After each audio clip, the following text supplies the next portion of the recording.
Xie Yan was the Dunyang general's most beloved daughter, spoiled and unruly. But because of her family status, a sudden change brought everything crashing down. And it was also because of the Xie family's power that she was caught in the imperial power struggle. At the tender age of 7, she was sent to the emperor's harem, where everyone called her Little Empress. Thrown into this bloody battlefield of the harem, how would this little girl face the numerous trials and schemes? 12 years passed in a flash. Amidst a torrential downpour, an elegant and dignified young woman burned letters one by one. A palace maid rushed in, panicked, and cried out, "Empress Dowager, why are you burning the Dunyang general's letters?" She nervously reported, "Empress Dowager, I've retrieved them, but these are a young lady's clothes." The woman chuckled softly. "What? Do you think I'm no longer suited to wear these?" Under the Empress Dowager's imposing presence, the palace maid trembled with fear and quickly knelt down. "This servant wouldn't dare. This servant is just foolish." The woman gently urged, "Then help me change into them." The palace maid respectfully replied, "Yes." The woman gazed at herself in the bronze mirror, a trace of melancholy in her eyes. "It seems I'm truly no longer young." She picked up a bridle, preparing to leave. The palace maid panicked. "Empress Dowager, are you going riding today?" But the emperor has been coming early these past few days. Seeing the woman still calmly leaving, she asked again, "Empress Dowager, are you really not going to wait any longer?" The woman suddenly spoke, "I've waited a lifetime." The palace maid stared, wide-eyed. Standing by the window, the woman smiled brightly. "I can't wait a single second more." Elsewhere, a handsome young man commanded, "Speak." A palace maid entered the hall and reported, "Your Majesty, yesterday the Empress Dowager rode to the late emperor's mausoleum and has not yet returned. We have sent people to search, but there's still no news." This news was like a bolt from the blue, leaving him instantly distraught. Previous line merged.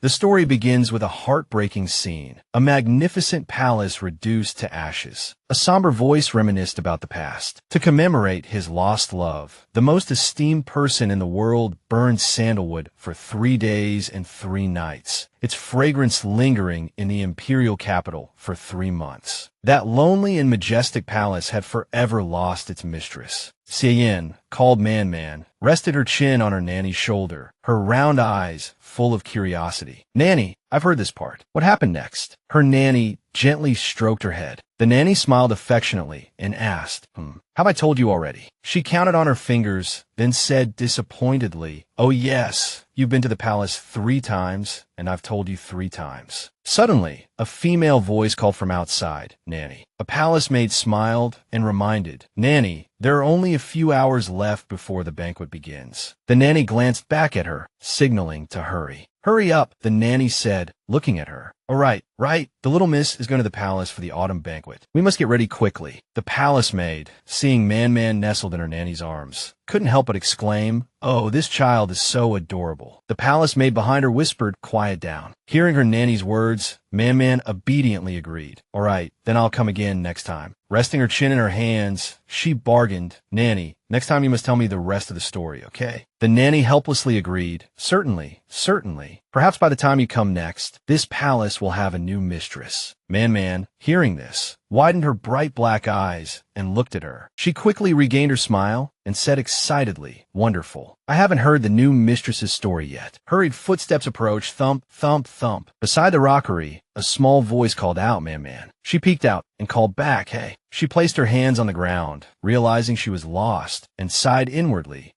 I think I've already been here." Suddenly, she caught a glimpse of a purple corner of a robe behind the rockery. She quickly chased after it, shouting, "Wait." The purple figure flashed and disappeared. Just then, she was startled by a loud cry. "Help!" Before Man's eyes, a little boy was splashing in the middle of the pond, coughing incessantly, cough, cough, while 2 other boys stood by silently. She shouted angrily, "You." Then, taking a deep breath, she tried to calm herself down. Forget it. I need to stay calm." One of the boys suddenly noticed her and quickly ran past her. Man hurriedly untied the ribbon from her hair. She swiftly pulled off the ribbon, unconcerned about her hair falling loose. She gently unfastened the metal clasp from her back. Securely tying the metal clasp to the ribbon, she threw it with all her might. The metal clasp sprang open, quickly hooking onto the arm of the boy in the pond. Man cried out happily, "Got him!" With the splashing sound of water, she slowly pulled him up. Man pulled with all her might. "Ugh, he's heavy," she shouted. "Can't you two help me pull him up?" The boy in green, arms crossed, retorted he jumped in himself. The boy in brown, also with his arms crossed, said smugly, "Ridiculous. Why should I help you?" Man roared, "Pull." Seeing their indifference, she angrily threatened, "If something really happens to him, you'll be in big trouble." Hearing this, the two boys were stunned. "Oomph." The boy in brown pretended to be tough and shouted, "Xie Yan, I'm only helping you because you saved me before." The boy in green echoed, "Yeah." Ripples spread across the clear pond water, and a few coughs could faintly be heard. The boy pulled from the water was drenched and coughed continuously. Cough, cough. The two boys behind him were still complaining about being tired. As the boy with dripping hair looked up, he heard a gentle and concerned voice, "Young master, are you all right?" The boy looked at Man and shook his head vigorously. "I'm fine." She looked at him intently, and to his surprise, she reached out and patted his wet hair. This boy was Ningshi. He stared at the girl patting his hair with wide blue eyes. Man also froze for a moment when she saw Ningshi's hair color. Ningshi shyly turned his face away and rudely brushed Man's hand off, reminding her, "Dirty. You get your hands dirty." Seeing the black stain on her hand, she muttered softly, "Black." His hair color had suddenly changed. Just then, a mocking voice rang out, "Xie Yan, who do you think you are, meddling in everything?" Man looked over, momentarily unsure how to respond. She looked at the dejected boy in brown, sitting on the ground, and replied, "If His Majesty makes a mistake, there will be ministers to remonstrate. Why shouldn't I dare to meddle in your affairs?" Man frowned and raised her voice, scolding, "Zhang Xian, I will meddle in this." The boy, named Zhang Xian, was both angry and embarrassed by her reprimand. He retorted stubbornly, "Such big words. No wonder people say your parents treat the border like their own little kingdom. I think Xie Yan thinks the same way." Before he could finish, a majestic voice rang out, "Oh, besides me, who else?" The children were startled by the voice and turned to look. Emperor Ninghong smiled, but his eyes were cold. He asked, "Is there a second emperor in this world?" Ningshi bowed his head respectfully and saluted, "Your Majesty." The other children also saluted respectfully, "Your Majesty." Several ministers followed behind Ninghong. Ninghong said indifferently, "Young Master Zeng, young Master Chun, you two explain yourselves." Under the lush shade of the trees, a gentle voice sounded, "Rise." Ninghong looked at the group of children and said with a smile, "Playing with your siblings should be a joyous occasion." He clasped his hands behind his back, watching the children slowly rise and dust themselves off. The two mischievous boys were startled after being reprimanded. "What you said was wrong, and your actions were also inappropriate." Ninghong's voice was as light as a feather. "It seems you two will have to copy the Analects 1,000 times and learn what a true gentleman is." Hearing this, Zhang Xian's face paled. He quickly knelt down and said fearfully, "This humble one knows his mistake." A minister in red robes stroked his silver beard and cleared his throat softly. Ahem. The young official behind him received the hint. Chief Minister Xiao Shi bowed respectfully and said, "Your Majesty, the two young masters are usually well-mannered." He looked up tentatively and continued, "Their unusual behavior today must have a reason." Zeng Shuren, taking Chief Minister Xiao Shi's cue, quickly said, Yes. Today, this humble one was attending the banquet in the palace and happened to see the second prince fall into the water. I was just about to save him." Under Man's furious gaze, he continued to lie, but Xie Yan ran over and stopped me. Hearing this, Man shouted angrily, "Ningshi, you're twisting the truth. It was clearly you."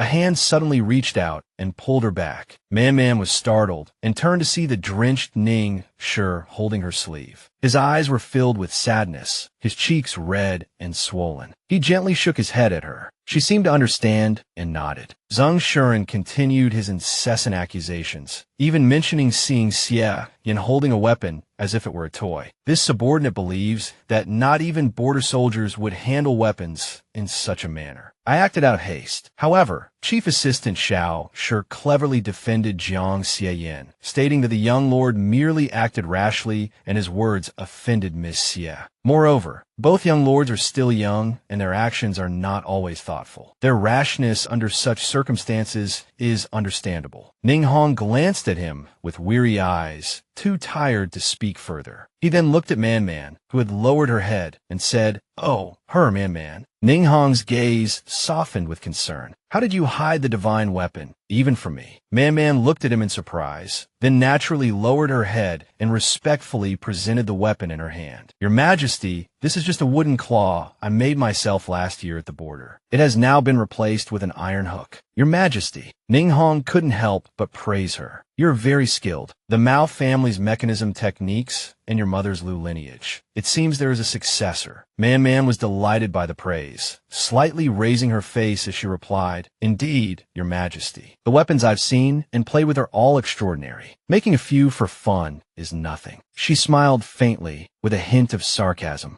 Zhang Xian has always lived in this prosperous capital. No wonder he finds this thing frightening. If he were to witness the hardships of the border, he would probably think this is some earth-shattering hidden weapon. Zhang Xian was choked by her words, only able to stammer, "Xie Yan." The vice chief assistant laughed. "Miss Shan is indeed eloquent." Man Man innocently raised a hand to cover her lips. Being eloquent is nothing compared to young Lord Zhang Shuren, who can turn bullying into rescuing. That's truly a skill. She continued, smiling. Besides, Li Xiaoshi also said that youthful mistakes can be forgiven. I am even younger than Zhang Shuren, so I suppose it's not a mistake, right? The vice chief assistant was rendered speechless. She glanced at him and retorted, "Your Majesty, what do you think? Am I right?" Ning Hong looked at Man Man tenderly. "Xie Yan is drenched, yet your tongue is still so sharp." He then instructed, "Shurong, take these children to change into dry clothes." The palace attendant, Shurong, respectfully replied, "As you command, Your Majesty." Man Grey Bolda, tentatively asking,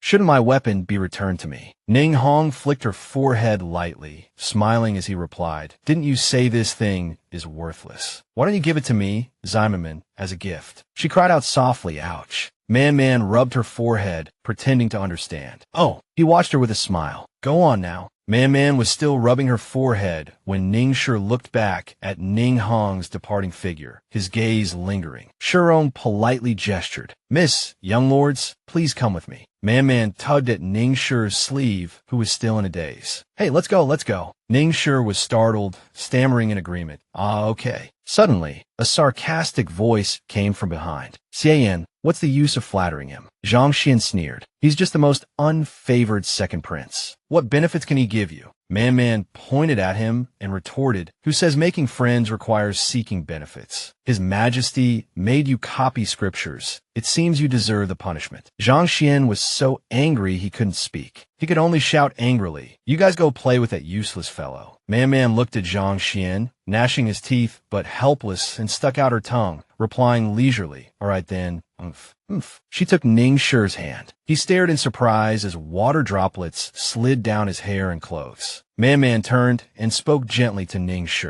"Young lord, let's go." Ning Shi stared at her blankly, his eyes wide, and could only reply, okay." Inside the magnificent and spacious courtyard, discussions continued. Someone whispered, "I've heard that the Jing family holds a high position. Seeing them today truly confirms it." A servant girl gestured softly indeed. "His Majesty is worried that the young Mrs. clothes are wet and uncomfortable, and specifically instructed us to quickly dry and deliver new clothes." Another servant girl hesitated, "But I'm worried." Suddenly, a sharp shout interrupted the two whispering servant girls. Silence. Shurong frowned and reminded them coldly, "How dare you gossip in front of superiors? Quickly withdraw." The two servant girls were frightened and quickly clasped their hands in a respectful response. "Yes." A rustling sound quickly caught Shurong's attention. Man Man sniffed her clothes and whispered in admiration, "This fragrance smells so good." Shurong respectfully reported, "Miss, the palace banquet has been canceled. His Majesty has ordered this servant to escort you out of the palace." Hearing the attendant's words, Man Man was momentarily stunned, but quickly regained her composure. "Then I'll trouble you. Attendant, she replied. Following behind him, she couldn't help but wonder why the palace banquet had been suddenly canceled. Ningshi hurriedly chased after Man-Man, calling out repeatedly as he ran, "Wait, wait." The attendant, hands respectfully clasped before him, glanced sideways at the young man. Man-Man, with her hands behind her back, strolled leisurely as if she hadn't heard Ningxi's calls at all. Ningshi, his face bruised and a kite in his hand, ran until he was breathless. "Aye," he stammered. Beneath the rustling leaves of the trees, an awkward silence fell between them. The attendant bowed respectfully. "If the two young masters have something to discuss," he said, "please excuse me. I will wait ahead." Man-Man replied with a bright smile, "Thank you." She turned to Ningshi, her large, dark eyes filled with gentle curiosity. "Young master, is there something you need?" she asked. Ningshi held out the kite, stammering, This kite is for you." Suddenly realizing his impulsiveness, he quickly turned away, awkwardly scratching his cheek. Man-Man moved closer, her face near his, her eyes full of curiosity. She leaned in a little more, looking directly into his eyes, and exclaimed in surprise, "Wow." This time, it was Ningxi's turn to be startled, and he quickly jumped back several steps. He covered his eyes, muttering, "Don't look, don't look." He thought to himself, if she saw my eyes, she would definitely think I'm a monster. Ningxi kept his eyes covered, reminding himself repeatedly, "Don't look." She gently pulled his hands away, praising him with a bright smile. "Your eyes are more beautiful than lapis lazuli." Hearing this, Ningxi was slightly taken aback. He shyly lowered his head. Man-Man took his wrist, and their eyes met. Ningxi shyly looked away. Man-Man noticed his slightly trembling hand. She smiled sweetly, a hint of cunning in her eyes. Leaning closer to Ningxi, she said softly, "I'm guessing young Master Ning knows my name is Xie Yan, but I still don't know yours." He stammered, "I am Ningxi." Man-Man suddenly said, loudly, "All right, the attendant is waiting for me." She beamed at him. "Young Master Ningxi, I have to leave the palace." He subconsciously waved his hand, replying, "Oh, okay." Ningxi stared blankly after her as she walked away, speechless for a long moment. He lowered his eyes, a hint of loneliness in them. Suddenly, Man-Man turned back and gave him a bright smile. "Young master," she instructed, "put the kite away. I'll play with you again next time I enter the palace." Hearing her words, Ningxi's eyes lit up, and he replied hopefully, "Okay, I'll keep it safe. I'll wait for you to come back." She smiled at him. "All right, see you next time."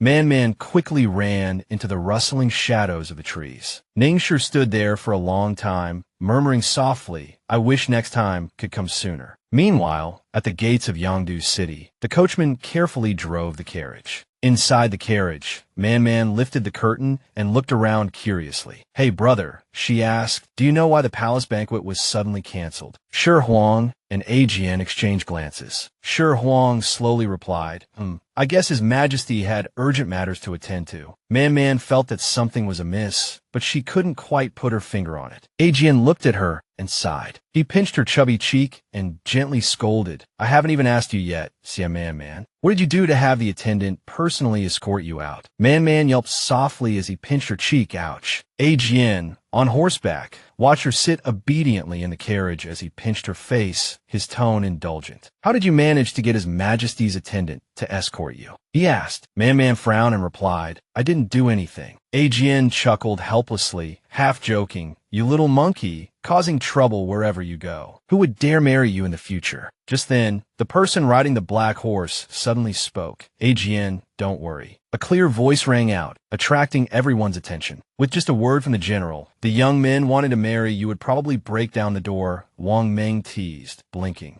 Xie Yan blushed at Wang Meng's words and quickly turned away, avoiding Wang Meng's curious gaze. "Brother Wang Meng," he replied, "you know my aspirations lie elsewhere." Wang Meng rested his chin on his hand and asked with feigned curiosity, "Oh, where do Xie Yan's aspirations lie? Could it be with a beautiful woman?" He ignored the jest and was about to turn back when he was drawn to the jingling sound behind him. A blood-covered hand shook a bell repeatedly, the ringing urgent. Xie Yan was startled by the sight before him. A blood-soaked soldier on horseback frantically rang a bell, shouting, "Urgent report from the border. Urgent report from the border." Xie Yan clenched his jaw, his face etched with worry. The blood-soaked soldier charged through the crowd, the bell ringing incessantly. Man-Man's attention was drawn to the urgent sound. Her dark eyes widened as she watched green leaves swirl around her. She stared intently at a leaf that landed in her palm, murmuring, "The wind is picking up." Inside the quiet western palace, the atmosphere was solemn. A soldier knelt respectfully, his voice low, "Your Highness, Kanchi Pass has fallen." Tears streamed down the soldier's face as he reported, "General Jia is dead." Magistrate Liu, in his grief, took his own life. 50,000 casualties, countless wounded. Recalling the carnage on the battlefield, he choked out, "Your Majesty must decide." Hearing the urgent report, Ning Hong gripped the arms of his throne, speechless with fury. He slammed his fist down, roaring, "Those traitors! If I don't avenge this, it will defy heaven's justice."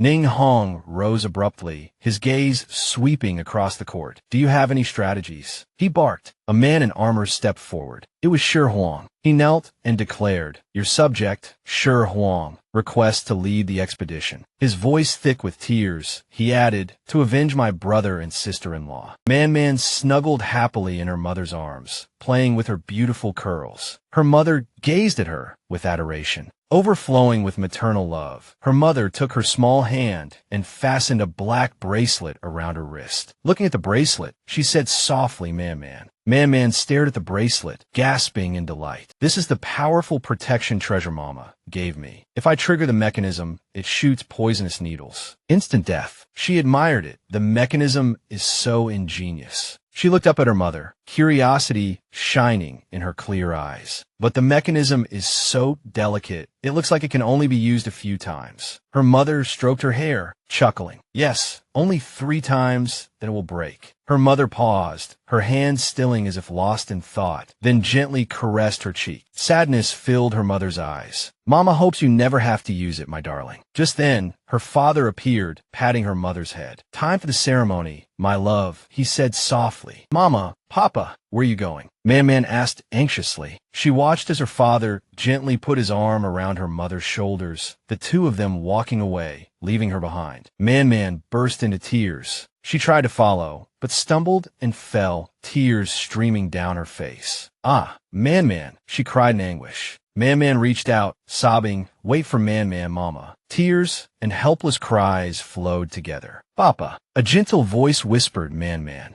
A large hand grasped her small one, another hand shaking her shoulder. Man, wake up," a voice urged anxiously. Xie Yan, dressed in mourning clothes, watched her gasp for breath. "You were talking in your sleep." Man sobbed uncontrollably in his arms, clinging to him. "I dream of the day Mama gave me this bracelet." Her cries intensified. "Mama could have lived. Why did she die with Papa?" Didn't she think of Man?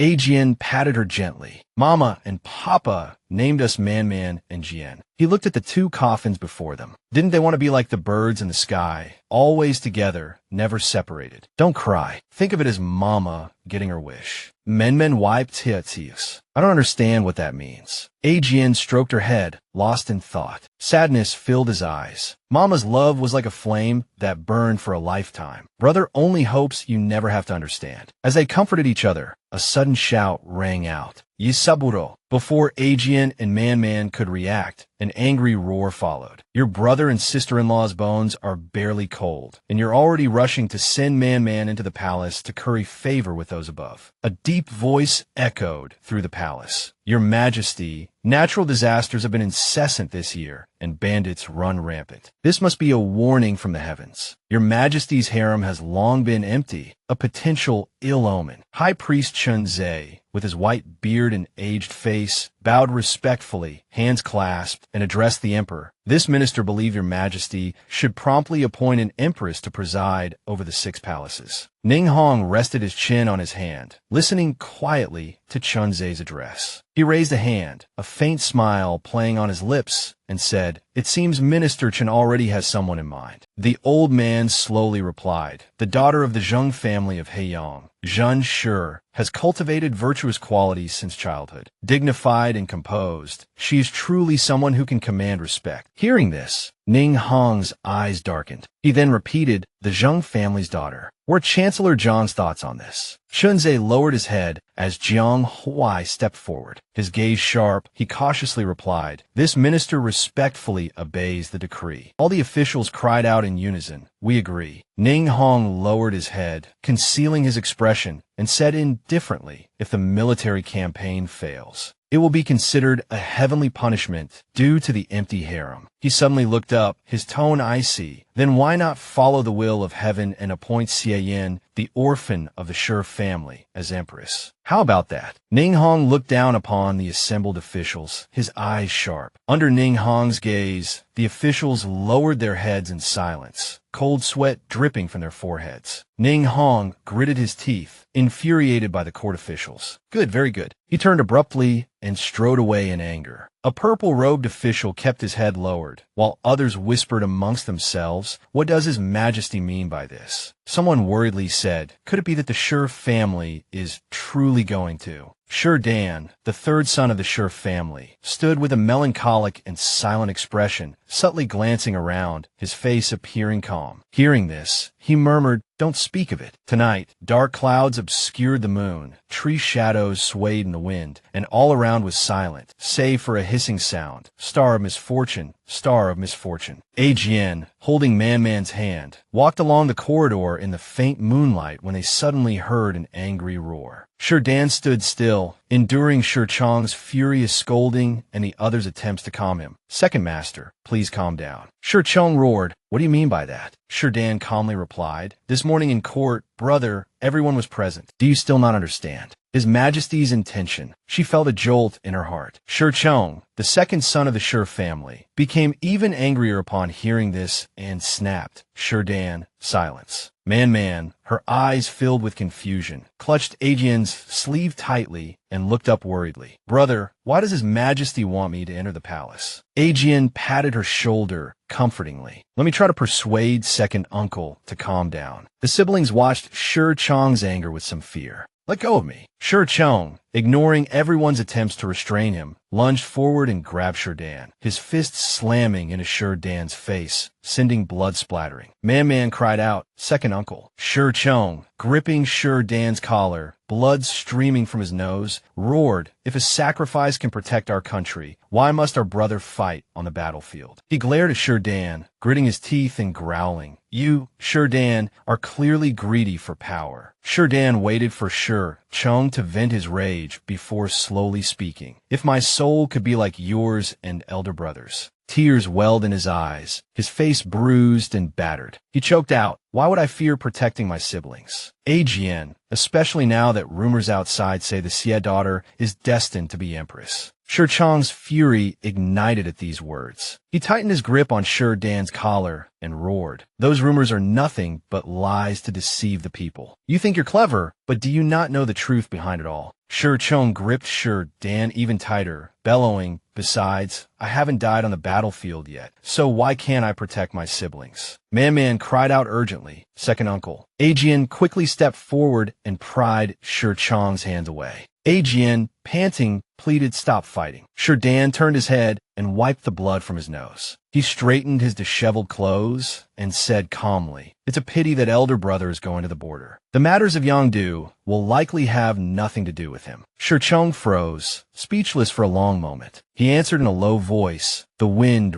rustling through the treetops. Xie Chang lowered his head, his tone full of helplessness. "Of us three brothers, I am the dullest. How can I confidently say that I can protect Man and ensure the safety of the Shi family?" Under the tree, Xie Yan silently watched Xie Dan leave, slightly startled when Xie Chang called him. Xie Chang patted Xie Yan's shoulder and solemnly instructed, "As soon as dawn breaks, you must rush to the border to guard your father's coffin and make all the necessary arrangements." The wind whispered. After speaking, Xie Chang hurriedly turned and left. Xie Yan turned around when he heard Man call out, "Are you going to the border?" "Xie Yan," she said worriedly, "but Man isn't ready yet." Xie Yan looked at her with melancholic eyes and replied softly, Man, you must stay." Hearing this, Man froze, her eyes full of disbelief. She loudly questioned Man. Man pressed her hand to her chest and asked, "Does even eldest brother think I should enter the palace?" She grabbed his hand, shaking it gently. Her eyes glistened with tears, her voice soft as she pleaded, "Eldest brother, can't you take Man with you?" A deeper pain surfaced in Xie Yan's eyes, but his tone was firm. "No, Man, Man looked at him, tears welling up in her eyes. She lowered her head and said, "Father said." She cried out angrily. Our sure family's honor was earned on the battlefield. Hearing her words, Aegean's heart ached even more. This isn't what father would want. The wind grew stronger, rustling the leaves. Aegean's voice became firmer. "Stop it, Xie Yan. You must enter the palace." The wind swept through the treetops. Man bit her lip, tears brimming in her eyes, lost in thought. Suddenly, she turned and ran, shouting as she went, "If you won't take me, I'll go myself." Aegean turned and shouted threateningly, "Miss, you are not allowed to leave the house before entering the palace. If you fail to keep watch over her, you will all be sold into slavery." Hearing Aegean's words, the maids quickly responded respectfully, understood. Hearing this, Man burst into tears, crying out, "Coward!" Man's shouts grew louder. "Coward! I hate you, eldest brother." With that, she ran off. Aegean stood there, stunned, watching her go. His gaze followed Man, his heart filled with helpless pain. Man sat down, hugging her knees, sobbing uncontrollably. Woo! Tears streamed down her cheeks, mixed with broken sobs. "Mother!" Her cries grew louder. "Father, what should Man do?" Sunlight filtered through the leaves as the nanny walked over with Aegean, explaining, "Last night, this old servant waited until Miss had fallen asleep before leaving. I don't know how she disappeared this morning." Hearing this, Aegean's expression grew more worried. He pushed open the door with a click. The two stood at the doorway, stunned. Aegean's eyes widened with worry. Man was lying in bed, her eyes tightly closed, her hands gripping the blanket, murmuring softly, "Mother." Seeing this, the nanny breathed a sigh of relief, and Aegean's worries eased. The nanny bent down to pick up Man, saying, "Shin Kunda, Miss is still young. She always looks for her parents when she's upset." Aegean suddenly stopped the nanny. "Let me." Man stirred slightly, subconsciously grabbing Aegean's shoulder. Man tugged tightly on Aegean's hair. He gently tucked the blanket around her, hearing her murmur, "Eldest brother." "Bad Aegean." Aegean gently removed her hand from his hair, tenderly stroking Man's cheek. Watching her sleep peacefully, his expression grew heavier, and then he hurriedly left, as if fleeing. In her dream, Man was still softly urging, "Eldest brother, you must come back soon." The scene shifted to the Sure residence, and the atmosphere immediately changed.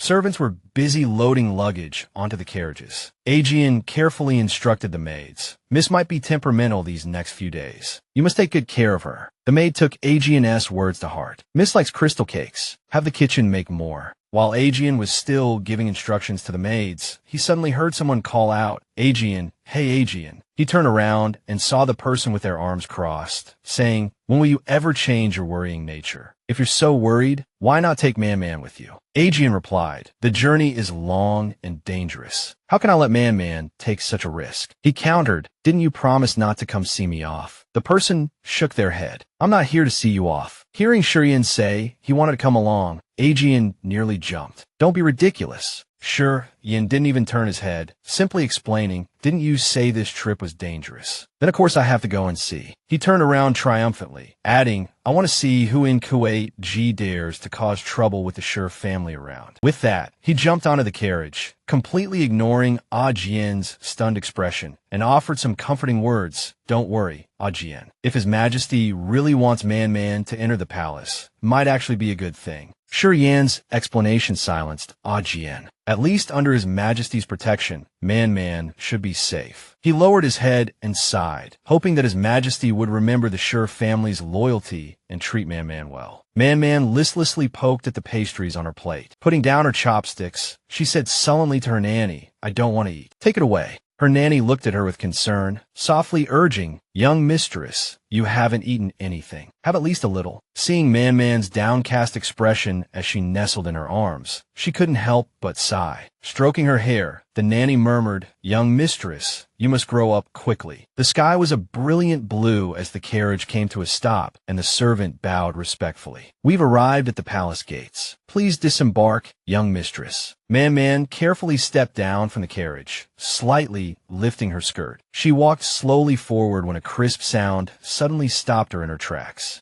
A guard looked towards her carriage and announced respectfully, "Young mistress of the Xie family, please halt." The scarred guard called out, "We have not yet received an imperial decree to summon the young mistress." You cannot enter. The nanny said angrily. Our master said it was His Majesty's will. Our young mistress is deeply favored by the emperor. How can this be? Man gently tugged on her nanny's sleeve and said softly, Shuma, don't worry. As she walked, she said, since third uncle said so. Man clasped her hands in front of her chest, her expression serious. If His Majesty truly wants me to enter the palace. Her voice grew firm, but the rules are as they are. Her gaze hardened, her tone resolute. Then I will wait here at the palace gates and see who will come to admit me. A ball flew high in the air, and a determined voice rang out in front of the palace gates. Then I will wait here at the palace gates. Ningshi happily caught the ball and suddenly heard a familiar voice. See who will come to admit me. In the distance, Ningshi saw Man standing ahead and called out in surprise, It's Man. He was about to walk over, Thank you, little girl. Before he could finish, he overheard some eunuchs whispering, bringing a girl here without receiving orders and without any status. Another eunuch replied, I'm afraid even the servants in the residence don't know about it. Yet another chimed in, It's not a big deal, really. Ningshi awkwardly hid the ball behind his back. Hearing them say she was a noble lady of the Xie family, Ningshi was momentarily stunned. The eunuch holding a teapot replied, How could we understand the thoughts of our superiors? Ningxi's face was full of confusion, his brow furrowed. Why is Man at the palace? Suddenly startled, he spun around. Ningxi looked around frantically, his eyes filled with bewilderment. Seeing him like this, Xie Rong smiled faintly and asked gently, Your Highness, what are you doing here? He looked down at Ningxi and asked softly with concern, Ning si, sveating profuseri, stammeret si, Rong. Xie Rong stroked his chin and smiled meaningfully. Let this servant guess. Is it the young mistress of the Xie family? He seemed excited, adding, This young mistress of the Xie family has caught the attention of more than just your highness. Xie Rong, without any reservation, pointed directly at Ningxi's bewildered face, then suddenly pointed in another direction, casually saying, Your Highness, look, someone else is coming. The clear ringing of bells once again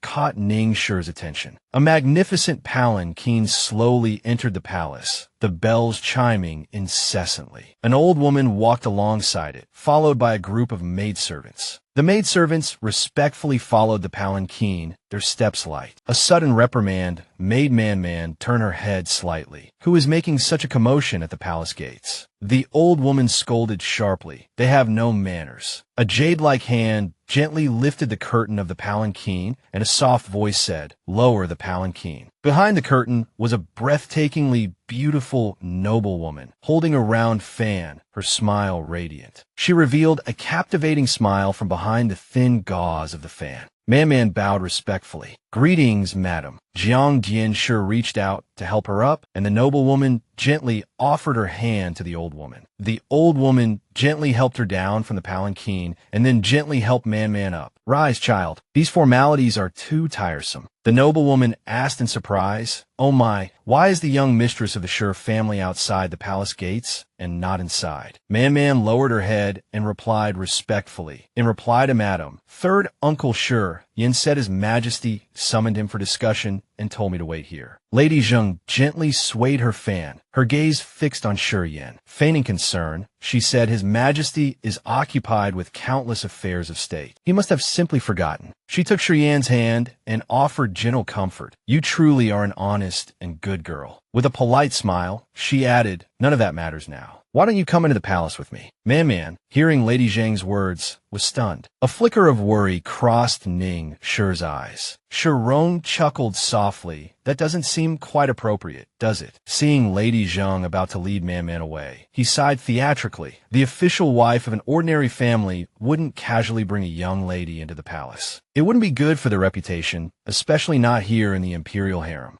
Ningxi heard Xie Rong softly add, and Lady Zheng isn't actually the official wife. She doesn't have a title. He abruptly turned, stammering, Do you mean? Ningxi frowned, his eyes filled with fear, and finally whispered, She'll become one of father's. He turned away in a panic, saying, Impossible. Xie Rong clapped a hand over his mouth, pushing him against the wall, and said calmly, Then, Your Highness. He looked directly into Ningxi's bewildered eyes and asked mockingly, In what capacity do you plan to stop this? Seeing his conflicted expression, Xie Rong continued slowly, Or perhaps Ningshi bit his lip in frustration, his hands clenching involuntarily, filled with helplessness. Inside the palace gates, Lady Zheng was instructing Xie Yan. Though still young, the palace rules were strict, and the young lady must be cautious in her words and actions. Lady Zheng gave her a meaningful look, smiled faintly, and added, "Serving His Majesty requires complete devotion, you know." She winked. Hearing these words, Xie Yan looked up, a sudden unease gripping her heart. She abruptly withdrew her hand. "No." She lowered her head, ignoring the old woman's sharp gaze and Lady Zheng's probing look. "Serving His Majesty," she murmured to herself, lost in thought, seemingly oblivious to the surrounding commotion. At this moment, attendant Jiang, emboldened by her mistress's authority, loudly scolded. For a young lady to request an audience with His Majesty without an imperial decree is already a grave disrespect. "My lady is kind enough to bring you into the palace, yet you show no gratitude. It seems the Shi family has taught you no manners." Lady Zheng, finding her words excessive, frowned and cautioned, "Attendant Jiang, soften your tone."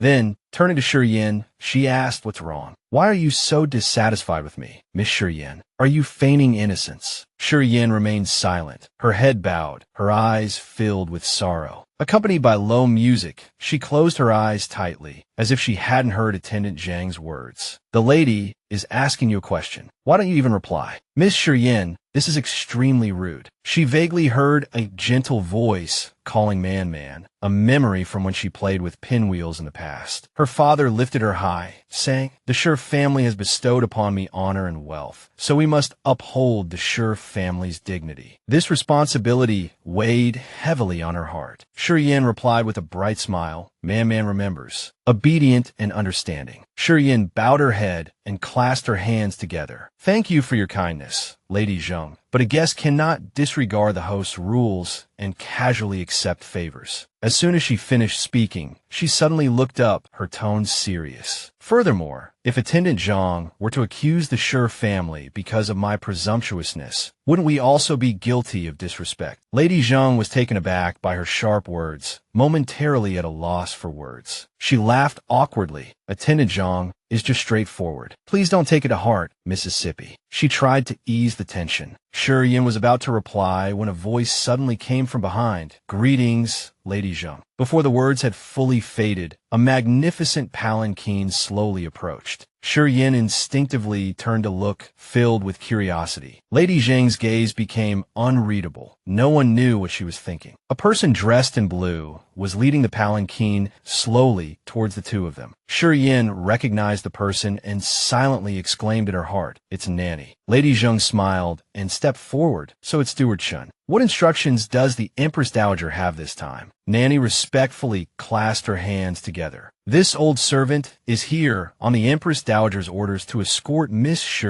to the Eastern Palace." Leaning on her cane, she added with a beaming smile, "I didn't expect everyone to be gathered at the palace gate. I wonder if this old servant could join in the fun." Nanny entered with a cheerful expression, saying she hadn't expected everyone to be gathered at the palace gate and wondered if she could join in the fun. Suddenly, someone called out Nanny, startling her. She quickly looked over. The person approached and whispered a few words in her ear. Nanny smiled and continued, "Oh, it's about the decree. This old servant was just a bit slow. The Empress Dowager instructed me to come early this morning, but I didn't expect to keep this young lady waiting for so long." Man bowed respectfully at a 90-degree angle and said, "Please don't mention it, Nanny. It is Man who is imposing." Madame Zheng smiled, her eyes narrowed. "Look at this sweet girl." She took a step forward and patted Man's head, adding, "So well behaved. Steward Shun must be reluctant to let you go, isn't he?" Man froze, unsure of what to say. Suddenly, Madame Zheng quickly withdrew her hand. "Oh dear, I forgot this young lady doesn't like being close to me." She then gave Man a gentle push forward. "Go on, Mississippi, remember to behave yourself and don't keep the Empress Dowager waiting." As soon as the words left her mouth, Man quickly ran into Nanny Zhang's arms. Nanny Zhang smiled and praised, "A madam like you, so patiently guiding another's daughter, is truly rare." Madame Zheng gently waved her fan and humbly replied, "Chamberlain Jiang, is too kind. Man settled comfortably into the palanquin. With a command, the waiting attendants immediately lifted the palanquin. The sudden movement startled her, as she looked back with a hint of reluctance. The wind howled as Man's gaze remained fixed in one direction within the magnificent palace. The attendant smiled and asked Ningshi, "Your Highness, did you understand what happened just now?" His eyes glistened with tears, as if he were about to cry, and he clenched his fists tightly. The attendant seized the opportunity to continue. Madame Zheng hails from the Yinyang Zheng family, while Lady Zhao of Shi family and the Empress Dowager are both from the Tang family's attendant lineage. If the young lady had followed Madame Zheng into the West Palace just now, I'm afraid it would have already caused a huge uproar. She provoked you with a few unpleasant words, and the Emperor's intentions are hard to predict. I fear Lady Zhao of the Shi family has entered a dragon's den. Ningshi lowered his head sadly, standing still for a long time, lost in thought. After a moment, he said, "Teach me." His voice suddenly rose. "Attendant, teach me." He feigned ignorance, slowly stroking his chin.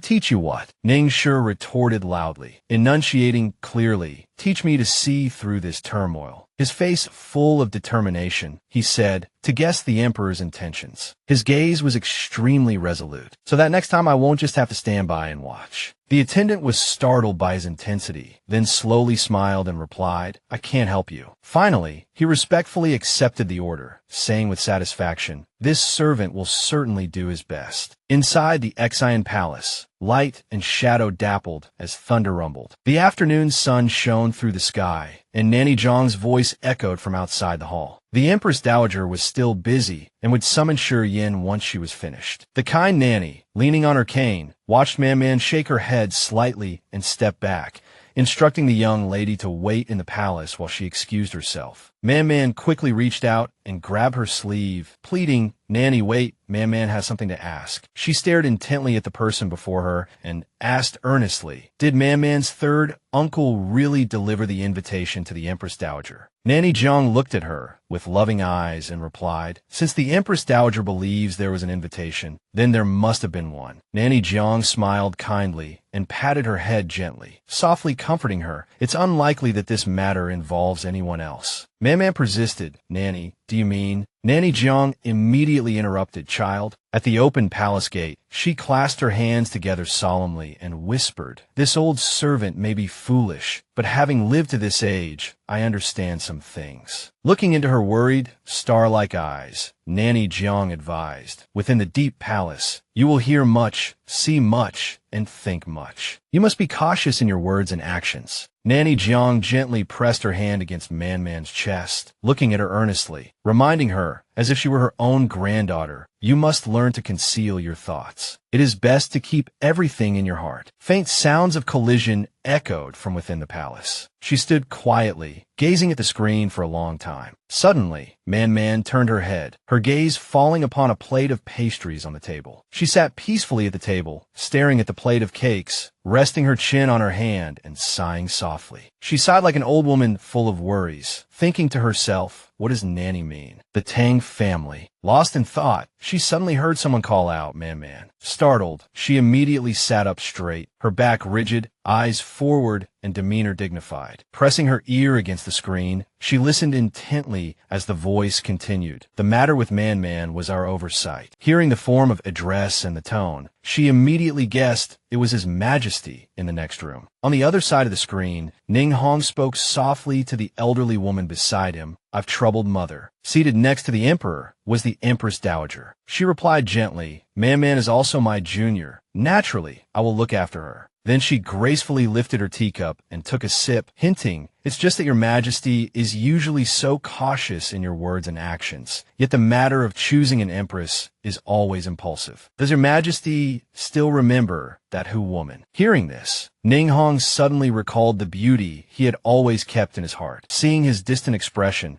she sighed softly and finally gave up, gently reminding him, "Very well." The position of Empress concerns both the court and the harem. It's good if your Majesty has already made up your mind, but Man is still a child. If your Majesty has no intention of choosing an empress, you should make it clear. Hearing her compromise and no longer mention the Empress selection, he breathed a sigh of relief and admitted, "We haven't handled this well." He focused on the teacup in his hand, solemnly promising, "We will certainly protect Man and not let her be caught in the turmoil again.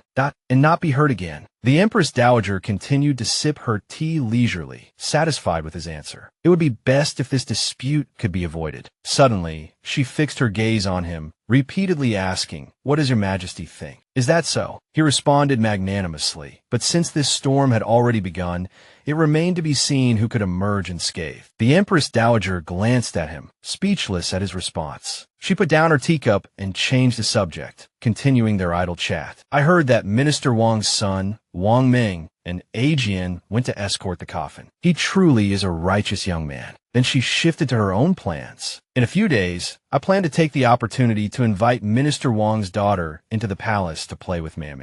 Does your Majesty have any objections?" Ning Hong continued to sip his tea elegantly, without any objection. The Wang and she families have always been close. Mother's arrangements are fine. Finally, in the vast and magnificent palace, only the voices of the mother and son remained. Then let the princes come and liven things up one day. If Mother doesn't find them too noisy, it's fine to call them over. Hearing him say this, she smiled slightly. Those children, how noisy could they be? He looked at her tenderly, blaming himself. "It is my incompetence that has caused Mother to worry." Hearing his self-reproach, she covered her mouth and laughed. "Ahong really is. All right, let's not talk about this anymore. Ahong, you should also try this newly made smoked plum juice. It tastes quite good." Ning, she was breathless. Her whole body seemed to glow, and her eyes were filled with 1,000 sweet stars. "Hey, Man." Man was sitting under a tree, dappled sunlight falling on her, highlighting her captivating beauty. She replied softly, "Is that you sure?" His gaze followed her closely, her surprised voice echoing softly, "What a coincidence." Hearing her say this, afraid she might misunderstand, he stammered a little nervously, "It's not a coincidence. I came here specifically to find you." Seeing him like this, she chuckled, clearly amused, and teased, "Young Master Sure, come and sit down." Seeing the joy on her face, his mood also brightened considerably. He happily sat down beside her and took out a wooden box, piquing her curiosity. He opened the box, offering her the small candies inside, asking expectantly, "Little girl, would you like a candy?" She looked at the candies in the box, both surprised and curious. "What is this?" He took a candy from the box and explained gently, "My nanny said that eating candy makes people happy." Ningxue handed the small candy to her and said softly, "I think you haven't been very happy lately." Little girl, afraid she might misunderstand, he explained his actions. "So, I specifically brought candy for you. I know this candy is a bit big." The flowers in the garden swayed gently, and his voice continued, "It's not as good as the pastries in the Empress Dowager's palace." Before he could finish speaking, her small, lovely mouth opened amidst the flowers, his words abruptly cut off. His eyes widened, staring at her in surprise, but that's all I could get. Before Ningxue could react, Man had already taken the candy from his hand. She quietly turned around, savoring the sweetness in her mouth. He just stood there, staring at her for a long time. After a while, Ningxue finally came back to his senses and asked softly, "Is it sweet?" She nodded obediently and replied. She lifted her head, her eyes sparkling with a pleading light, almost too sweet. Hearing this, he nervously asked, "Are you a little happier now, Man?" Man's eyes filled with tears as she retorted, "Ningxue, why are you so silly?" Tears streamed down her cheeks as Man choked out, "Does eating candy really make you happy?" Tear stains streaked her round little face as she asked, "Is there such a saying?" She cried and wiped her tears, sobbing, which made Ningxue freeze. She continued to sob, and he finally snapped back to reality, flustered, and in the end, could only use his sleeve to wipe her tears. Wiping her tears, he apologized profusely. I'm sorry, Man. As he wiped her tears, he said, "If candy can't make you happy, I'll think of something else next time." Suddenly, she had an idea. Grabbing his arm, she coaxed, "From now on, just give me candy, okay?" Hearing this, he paused, then quickly became serious, solemnly promising, Man, okay? "From now on, all the candy is yours." The setting sun cast its glow on the Yangning Palace as a sweet voice gently echoed. Today, Man sat on Ningxue's back, softly saying, "I've troubled you, young Master Sure." Hearing this, he quickly replied, No, it's my fault. I made you cry." Little Mississippi, seeing his awkwardness, she giggled and suggested,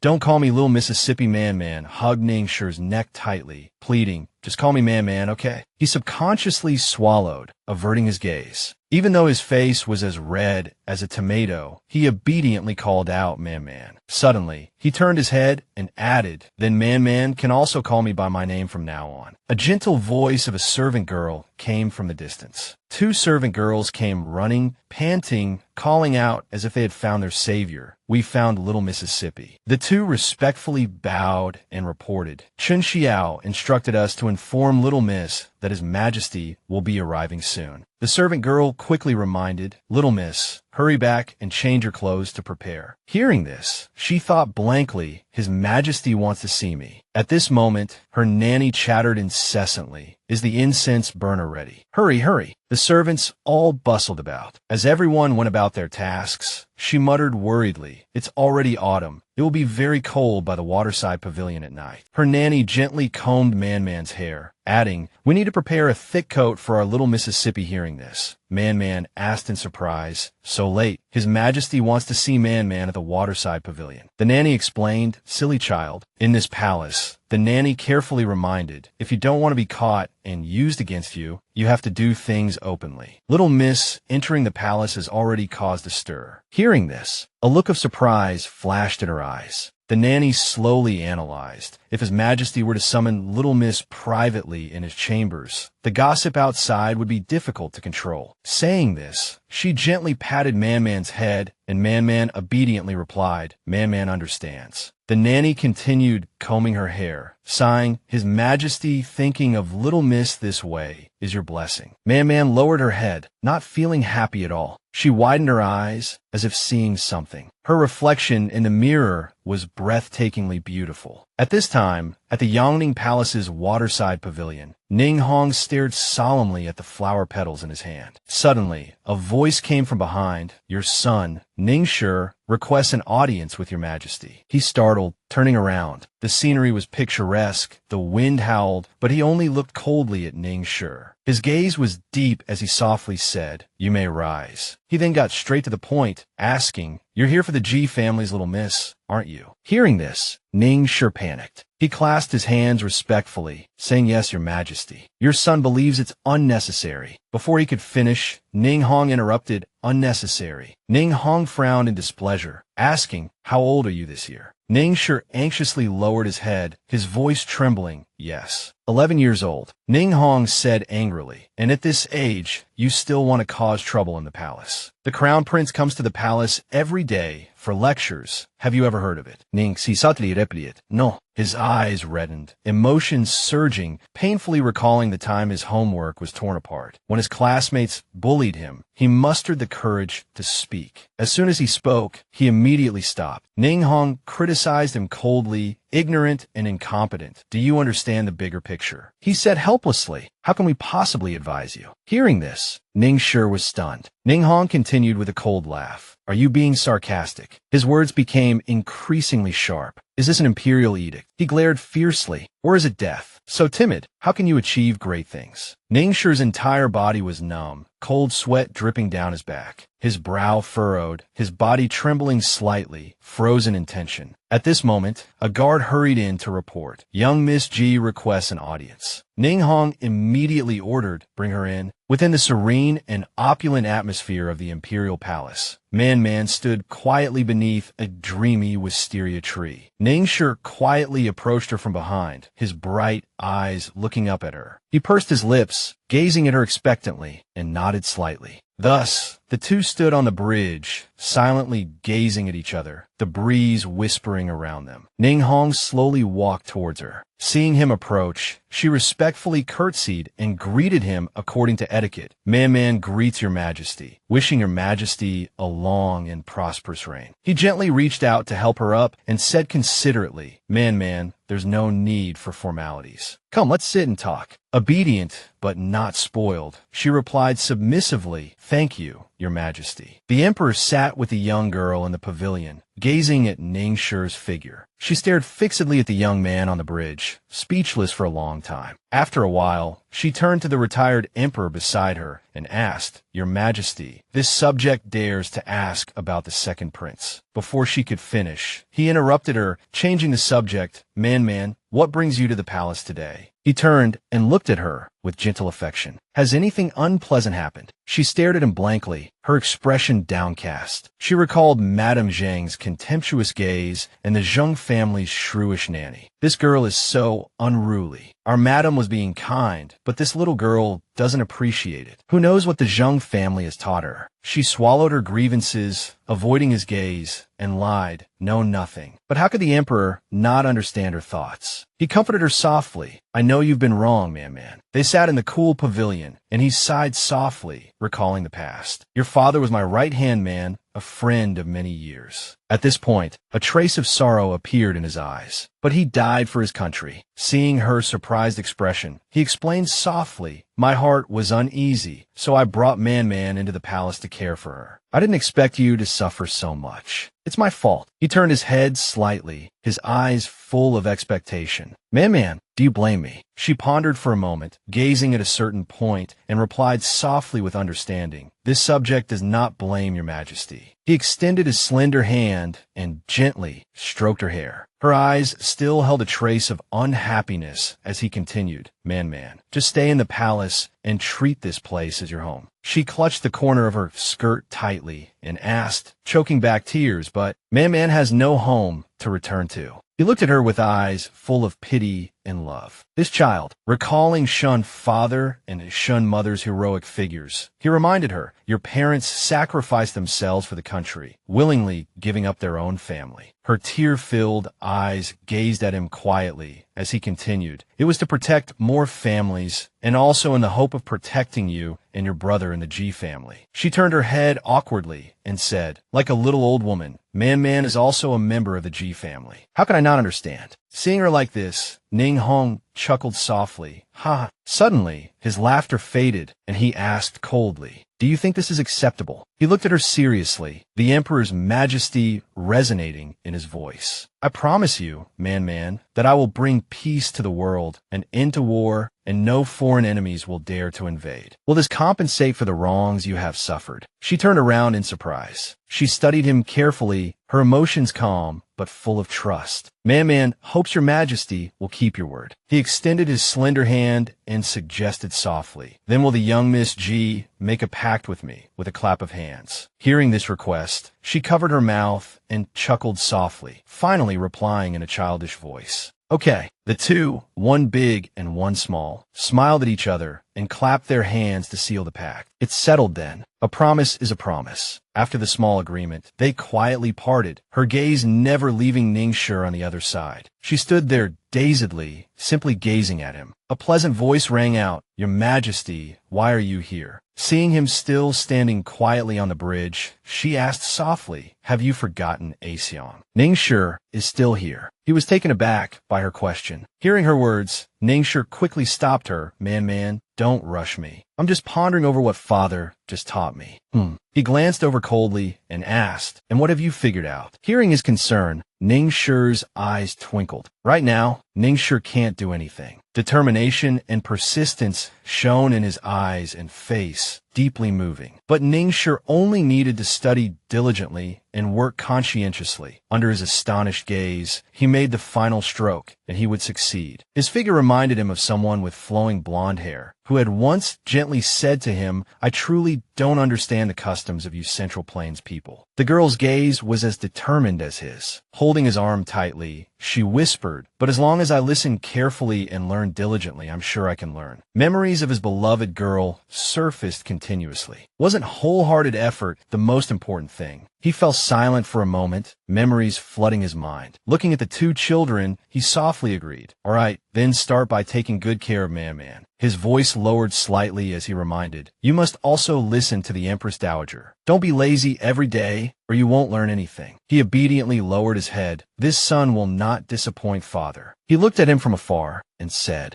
"I'll wait and see." Leaving the two children, Ning Hong slowly walked back to the palace. Xiao Rong turned to look at him, nodding with a satisfied smile. Seeing his smile, he suddenly froze, remembering the sharp glint in his eyes as he spoke. "Does your highness know what your most powerful weapon is?" Ningshi was taken aback by these words. He lightly pointed to the corner of his own eye, suddenly reminded, "It's these eyes, inherited from your mother. Whether or not His Majesty notices you depends on how you use them." He blankly raised his right hand, covering one eye, and looked up ahead, thinking happily. It seems to have worked. Her eyes continued to watch him brightly. She gently tugged at his sleeve, her eyes filled with innocent naivety and a hint of joy, and asked, "Does that mean, Your Majesty, that Aishuang Ningshi will always stay by Man-Man's side?" He hooked his finger and softly replied him. He gently rubbed her forehead with his finger, firmly promising, "Aishuang will always be with you." Looking at the petite figure of the girl beside him, he thought resolutely, "No matter what His Majesty's intentions are, I will find a way to stay by her side." Leaves rustled. His slender fingers moved across the paper, while she focused on her own little hobby, skillfully carving wood. The brother and sister were each busy, not disturbing each other. Under the picturesque autumn scenery, with the rustling of golden leaves in their ears, hurried footsteps suddenly arrived, mixed with the sound of falling leaves, breaking the tranquil space. "Man Vang Yu," someone called from afar. She turned her head drowsily towards the direction of the voice. Wang Ju ran over happily and hugged her tightly. "I missed you so much." Man was momentarily flustered by the sudden embrace. After a while, she recognized who it was, her eyes lighting up. She asked, "Hey Ju, why are you here so early?" Wang Ju affectionately nuzzled Man's cheek and explained, "Hey, because I have something to ask you. A brother asked me to give you this letter." She handed over a neatly wrapped handwritten letter, then playfully added, "You should feel very honored." She happily took the letter. "It's a letter from my brother." Having completed her task, Wang Ju added, "My brother also asked me to keep an eye on you, worried that you're still angry about Aishuang Gij." She chattered on, "I think you should be thanking Man. How could you be angry because of my brother?" She was momentarily stunned by these words and quickly covered her mouth to stop her from talking nonsense. "Wang, Ju, say that again." She sighed, "There's no helping it. My brother is far away, and you won't play with me. If I don't talk more now, when will I get to?" Her tone carried a hint of grievance. She immediately retorted, "Didn't I come to play with you?" Only then did she realize that she had indeed neglected her, and Man dejectedly lowered her head. Suddenly, a hand reached out and gently stroked her head in comfort. Ningshi sat down beside them and said, "The Empress Dowager is kind. If Man leaves the palace to see her friends, she certainly won't make things difficult for you, HM." She softly replied. At this point, Wang Ju suddenly remembered something and blurted out, "Ah, I almost forgot." Then she patted her face, feeling a bit silly. Then she quickly urged, "The Empress Dowager asked me to come find you to go to the front courtyard for the banquet. Let's go." The other two just looked at her helplessly and sighed. With faces full of resignation, they entered the palace and soon arrived at the Empress Dowager's palace. Wang Ju and Man chatted animatedly as they walked. Completely exasperated upon entering the palace, they soon reached the Empress Dowager's quarters. As they walked, Wang Ju and Man chatted excitedly. Suddenly, Wang Ju seemed to remember something and said with a bright smile, "I didn't have time to greet this young master earlier. Agio has been impolite." Man took the initiative to introduce Agio. "This is the second prince." He responded elegantly, "It's all right. You can call me Ningshi." Considering they were now acquainted, she curiously asked, "Then does your highness the second prince know if his highness the first prince will attend the banquet?" "I heard from my father that his highness the first prince intends to propose to Aino." She continued with a worried tone, "But Agio has never met him." As they were talking, she unknowingly bumped into the person behind her. Wang Ju stumbled, losing her balance, and, after a few steps, fell onto the person behind her. "Agio, your highness the third prince." Everyone cried out in alarm. Man hurried to Wang Ju's side and anxiously asked, "Are you all right? Aside from some dust on your face, you don't seem injured." She looked at the person in a daze, then respectfully stood up, put her hands together, and apologized. "Agio was careless and bumped into your highness. Please forgive me, your highness." He gently replied, "It's all right." Judging by his clothes and how everyone addressed him, he must be the third prince, Ning Shaw. She suddenly noticed the wound on him.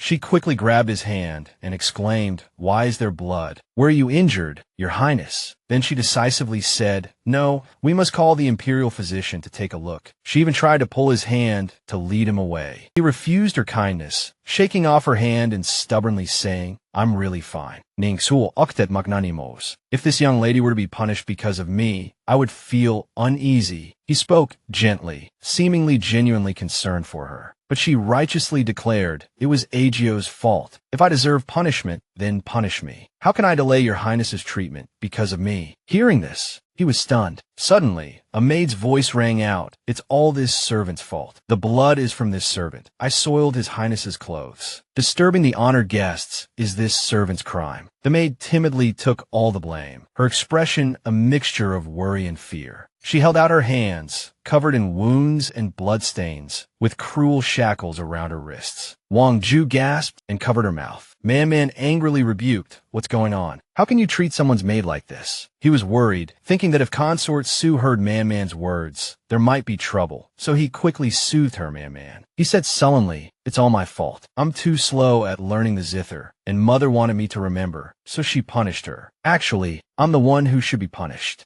Next time, just let Mother punish me directly." As he said this, he lowered his head, tears in his eyes, looking pitiful. The girl spoke frankly, "Your Highness will be hurt if you're punished. So why do you still think this way? Your Highness only needs to speak to the consort properly, and you won't be punished again." But he remained silent. She turned to the maid. Man has a way to take these things off." She glanced at the maid's face and saw her wincing in pain. The girl said triumphantly, "Of course I have a way." She reached out and pulled a strand of the maid's hair, skillfully tying knots on each finger, carefully weaving and winding it. She quickly and cleverly removed the rings from the maid's finger. "All right, the other fingers are too injured. They need to heal before we can take the rings off." Just like that, a large string of rings was removed. She happily hugged the maid and excitedly said, Man, you're amazing. No wonder you're the heir to the Liu family's mechanism techniques." Suddenly she reacted and questioned, "Wait, Man, why did you pull my hair?" The girl smiled slyly. "What do you think, Your Highness?" She huffily pressed, Man, explain clearly, why did you use my hair? What about the second prince?" "The second prince is too tall," she retorted. The figures of the three gradually receded into the distance. Ning Shuo remained where he was, lips pursed, his face full of anger. At this moment, his true colors were revealed as he scolded the maid. "Do you think begging for mercy will be useful? No one cares about you." The poor maid trembled all over, sweat dripping from her forehead as she knelt and kowtowed, begging, "This servant knows her crime. Please spare my life, Your Highness." But he fell into deep thought, murmuring softly, "I need to find a way to make this punishment game inescapable, right?" The maid's tears fell like rain, but she was powerless to resist. The banquet table was laden with a dazzling array of pastries. Man and Wang Ju ate happily, listening to the music, feeling very content. A mama bowed respectfully. The Empress Dowager lowered her teacup, and a command came from the high seat, "Speak." The bulbul knelt prostrate and reported, "Today, Zheng Yang is in the palace to tutor His Highness the Crown Prince. The Crown Prince must attend the lesson and cannot attend the banquet. The Crown Princess specifically sent this old servant to apologize to the Empress Dowager.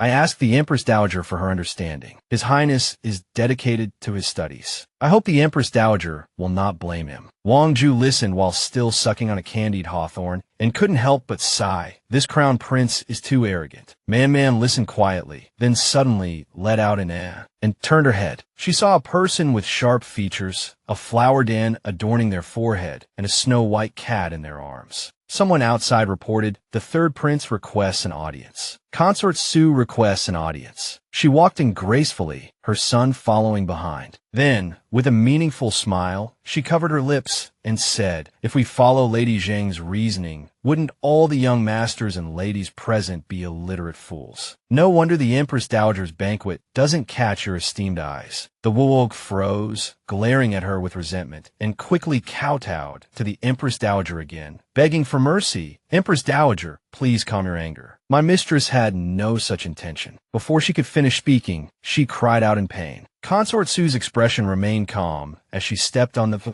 hand and bowed. This concubine greets the Empress Dowager. May the Empress Dowager live 10,000 years. Man stared blankly, pastry crumbs still on the corner of her mouth. Wang Ju muttered softly, "No wonder the third prince is afraid of his mother. I didn't expect Consort Su to be such a fierce beauty." She commented quietly, and suddenly Man's eyes widened. She hadn't noticed when Consort Su had walked up to her table. Consort Su greeted her softly, Xie Yan. Greetings to the esteemed daughter of the Xie family. Man froze for a moment, pausing briefly. Then she politely replied, Consort Su, please don't tease Xie Yan. Your politeness makes others think I am arrogant. Su Yan smiled faintly. How would this concubine dare tease you? I only heard that the esteemed daughter of the Xie family entered the palace, residing in the West Palace, becoming the mistress of the West Palace. This concubine shares the same name as you, both admired by others. This concubine dares to ask you to bestow a name upon me. I hope you will grant my request. Her words were barbed, causing the crowd to murmur. The two stood in the center, surrounded by whispers. The mistress of the West Palace. Isn't that the Empress? Are the rumors true? Is His Majesty going to establish an Empress? Shut up. Even so, everyone knew their limits and quickly stopped talking. What should I do now? She wondered inwardly. Man's figure was clearly reflected in Consort Su's gaze. She sneered. Is the Xie family's daughter silent? Because she's afraid her origins will become unclear after changing her name. Consort Su suddenly laughed, but Man remained silent, observing quietly. She covered her lips and chuckled. Could it be that a woman like you has already entered the harem, but His Majesty hasn't yet made you Empress? Suddenly, someone shouted, "Stop!" Both of them were startled and looked back. The Empress Dowager scolded sternly. How dare you speculate on the holy will? Consort Su, however, was not flustered. Instead, with a hint of sarcasm, she replied, speaking of speculating on the holy will,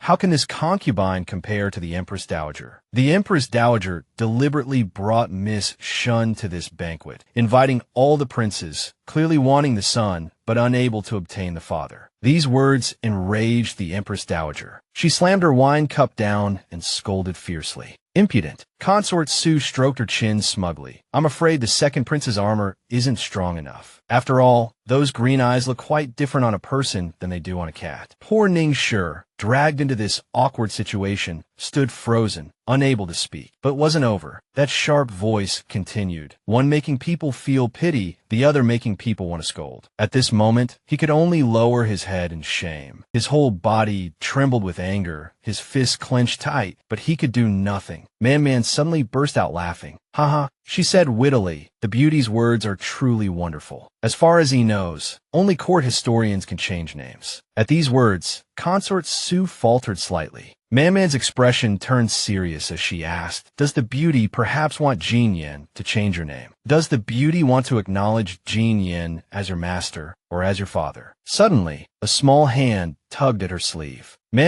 Wang Ju whispered, you're a girl. You cannot be the beauty's father. She remained calm, her large eyes continuing to gaze at Consort Su. It seems even a little girl understands this. Why don't you, my beauty? Faced with this question, Consort Su was momentarily speechless. She tried to compose herself, responding with a smile. It was just a joke. You have such eloquence, Mississippi. I admire you, Man. Man continued. Besides, if Xie Yan enters the palace, His Majesty will decide who will be the Empress. Faced with the words of a child still smelling of milk, she couldn't refute a single word and could only swallow her anger. Man refused to let it go, angrily questioning, or do you want to confront His Majesty with Xie Yan? As soon as she finished speaking, a majestic voice rang out. Oh, I just arrived at the palace gates and heard you have something for me to judge. Hearing the Emperor's arrival, Consort Su's face flushed red like a shrimp. Man was also startled and turned to look. Ning Hong asked with a smile, Man, what good things have you brought me this time? The banquet remained lively and brightly lit. Ning Hong, still handsome and unrestrained, seemed to be seriously making a fuss over a bit of gossip. Is this all we have to talk about at the banquet? Consort Su replied gently, Your Majesty, I was just afraid of delaying your matters, so I hurried here. She glanced at someone and continued, besides, it's all thanks to Ji Chanshi's reminder. If he hadn't told me to pay my respects to the new Empress, I wouldn't have bothered coming. Wouldn't it be more interesting to just sit and watch the show like Madame Zhang? After she finished speaking, Ji Rong suddenly panicked. His head was covered in sweat, his face pale. He racked his brains for a solution, then suddenly knelt down, saying anxiously and guiltily, I misunderstood Your Majesty's meaning. Ji Rong lowered his head and pleaded, Your Majesty, please forgive me. Empress Dowager, please forgive me. Ning Hong only frowned slightly upon hearing this. Holding a pastry in his hand, he casually instructed, all right, go and receive your punishment. You're always the cleverest one. The Empress Dowager said kindly, oh, it's all right. I'm old and thick-skinned. A few words can't hurt me. But Man is our honored guest. She can't be subjected to such grievances. She pushed the question back to him, Your Majesty, what do you think? At this moment, Man looked at him expectantly with wide eyes. Ning Hong said cheerfully, right, Man? To compensate you, I'll grant you a wish. Is there anything you want? She stroked her chin, thinking seriously. The Empress Dowager, sitting beside her, reminded her, didn't you say last time that you envied the princesses being able to go to school? Don't miss this opportunity. Hearing this, she was stunned, thinking, when did I say that? Suddenly, her eyes lit up as if she understood the Empress Dowager's meaning. A moment later, Man happily clasped her hands and bowed. Your Majesty, if I may be so bold, could Xie Yan also study with the princes? Ning Hong replied, without hesitation, why not? Man, you should go to school too. He thoughtfully added, if you feel lonely, you can also study with Princess Wang Ju. At this time, Wang Ju was still happily eating. Hearing her name, she jolted, quickly stood up, and replied, thank you, Your Majesty. He casually instructed, no need for formalities. I brought back a good cook. You two go and have some fun. Upon receiving the imperial decree, Wang Ju, always loving a good time, excitedly took Man's hand and walked out. Man was about to leave when she suddenly heard Consort Su's voice and looked back. She coquettishly took Ning Hong's arm and suggested, Your Majesty, why not bestow upon me a new name as a reward? She twirled her hair coquettishly and urged, after all, I listen to Your Majesty the most. Whether it's making an example of someone or going with the flow, I've done it well, haven't I? Ning Hong replied with his signature smile. Then you are always the cleverest and most considerate. If you want to change your name, how about Ching Ching? It sounds nice. What do you think? Upon hearing this, her eyes widened with surprise, but she still flattered him happily, pretending to like it, and replied, all right, then I'll be called Ching Ching from now on. On the other side, Man's eyes also widened in surprise, exclaiming inwardly, oh my.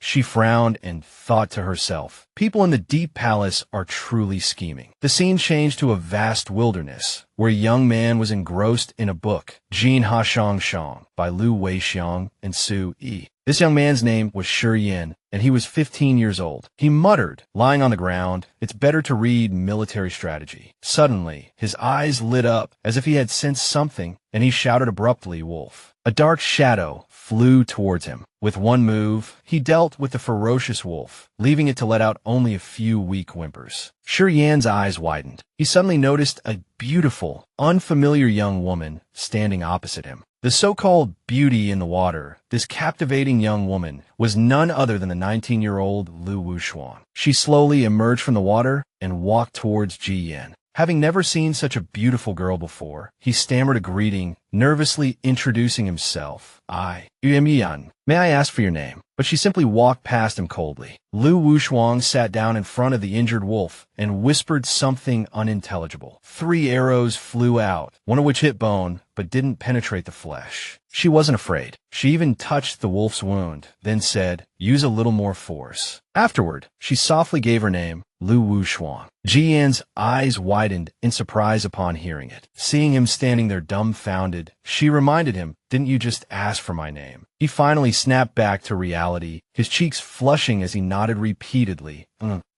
Next time, he declared boldly. Next time I'll make sure she sees me first. Smoke filled the battlefield, explosions echoing constantly. Someone was struck by countless arrows, and people shouted, the enemy has retreated, warning each other. The blood-covered general laughed. We finally defended the city. His gaze grew distant, looking blankly into the distance. I heard that everyone encounters a river after death. He stretched out his hand, murmuring, she said. Will we meet again on the riverbank? The image of a young woman appeared before his eyes, and he said sorrowfully, but I don't want to see her so soon. He collapsed weakly onto the battlefield, still murmuring, so she should take her time. There's no need to rush to see me. Man bravely lifted the baby birds high, while her maid anxiously called out below, Miss, be careful, don't fall. Did they get up there? The baby birds chirped incessantly. Man carefully placed them back in their nest, then happily wiped the sweat from her forehead. Suddenly, she asked sadly, winter is coming soon. I wonder if the mother bird is still around. Just then, a voice spoke up. Even if you put the baby birds back in the nest, I'm afraid it's hard to say whether they'll survive. It was Ning Hong. He suggested, since you like them so much, why not bring them back to the palace to raise them? He continued his analysis. It would be safer to have the palace staff take care of them. Man's eyes widened in surprise. She retorted, sometimes baby birds would rather die than leave their nest. Ning Hong said calmly, the choice is yours, as long as you feel at ease. He extended his hand and said, but the stairs are too high. It's not safe. Come down now. Everyone is worried about you. The West Palace Stone Pavilion. As she rested her chin in her hand, lost in thought, someone suddenly shouted, Man. Seeing no response, Wang Ju approached and shouted in her ear, Hey, Man. She turned and pinched Wang Ju's face, asking, Wang Ju, what are you doing? Then, resting her chin in her hand again, she asked curiously, what were you looking at so intently? Wang Ju said, I just asked you, have you seen His Highness? Man stroked her chin, recalling, I saw him once when he came to the East Palace to visit the Empress Dowager. Wang Ju, blushing, rambled on, what do you think? Do you think His Highness is approachable? Before Man could answer, she rested her chin in her hand again, dejectedly saying, but that fierce palace maid said he's been diligently studying, but he hasn't arrived yet. He doesn't seem like someone who loves to study. Suddenly, a gentle, deep voice sounded, It's my fault for making Lady Wang worry. As the words faded, the two young women turned around in surprise. His Highness explained, I was late because I was preparing study materials for the two of you. Wang Ju pointed to the books on the table and declined. Thank you for your kindness, Your Highness, but the Empress Dowager has already prepared books for us. His Highness's expression darkened slightly as he instructed,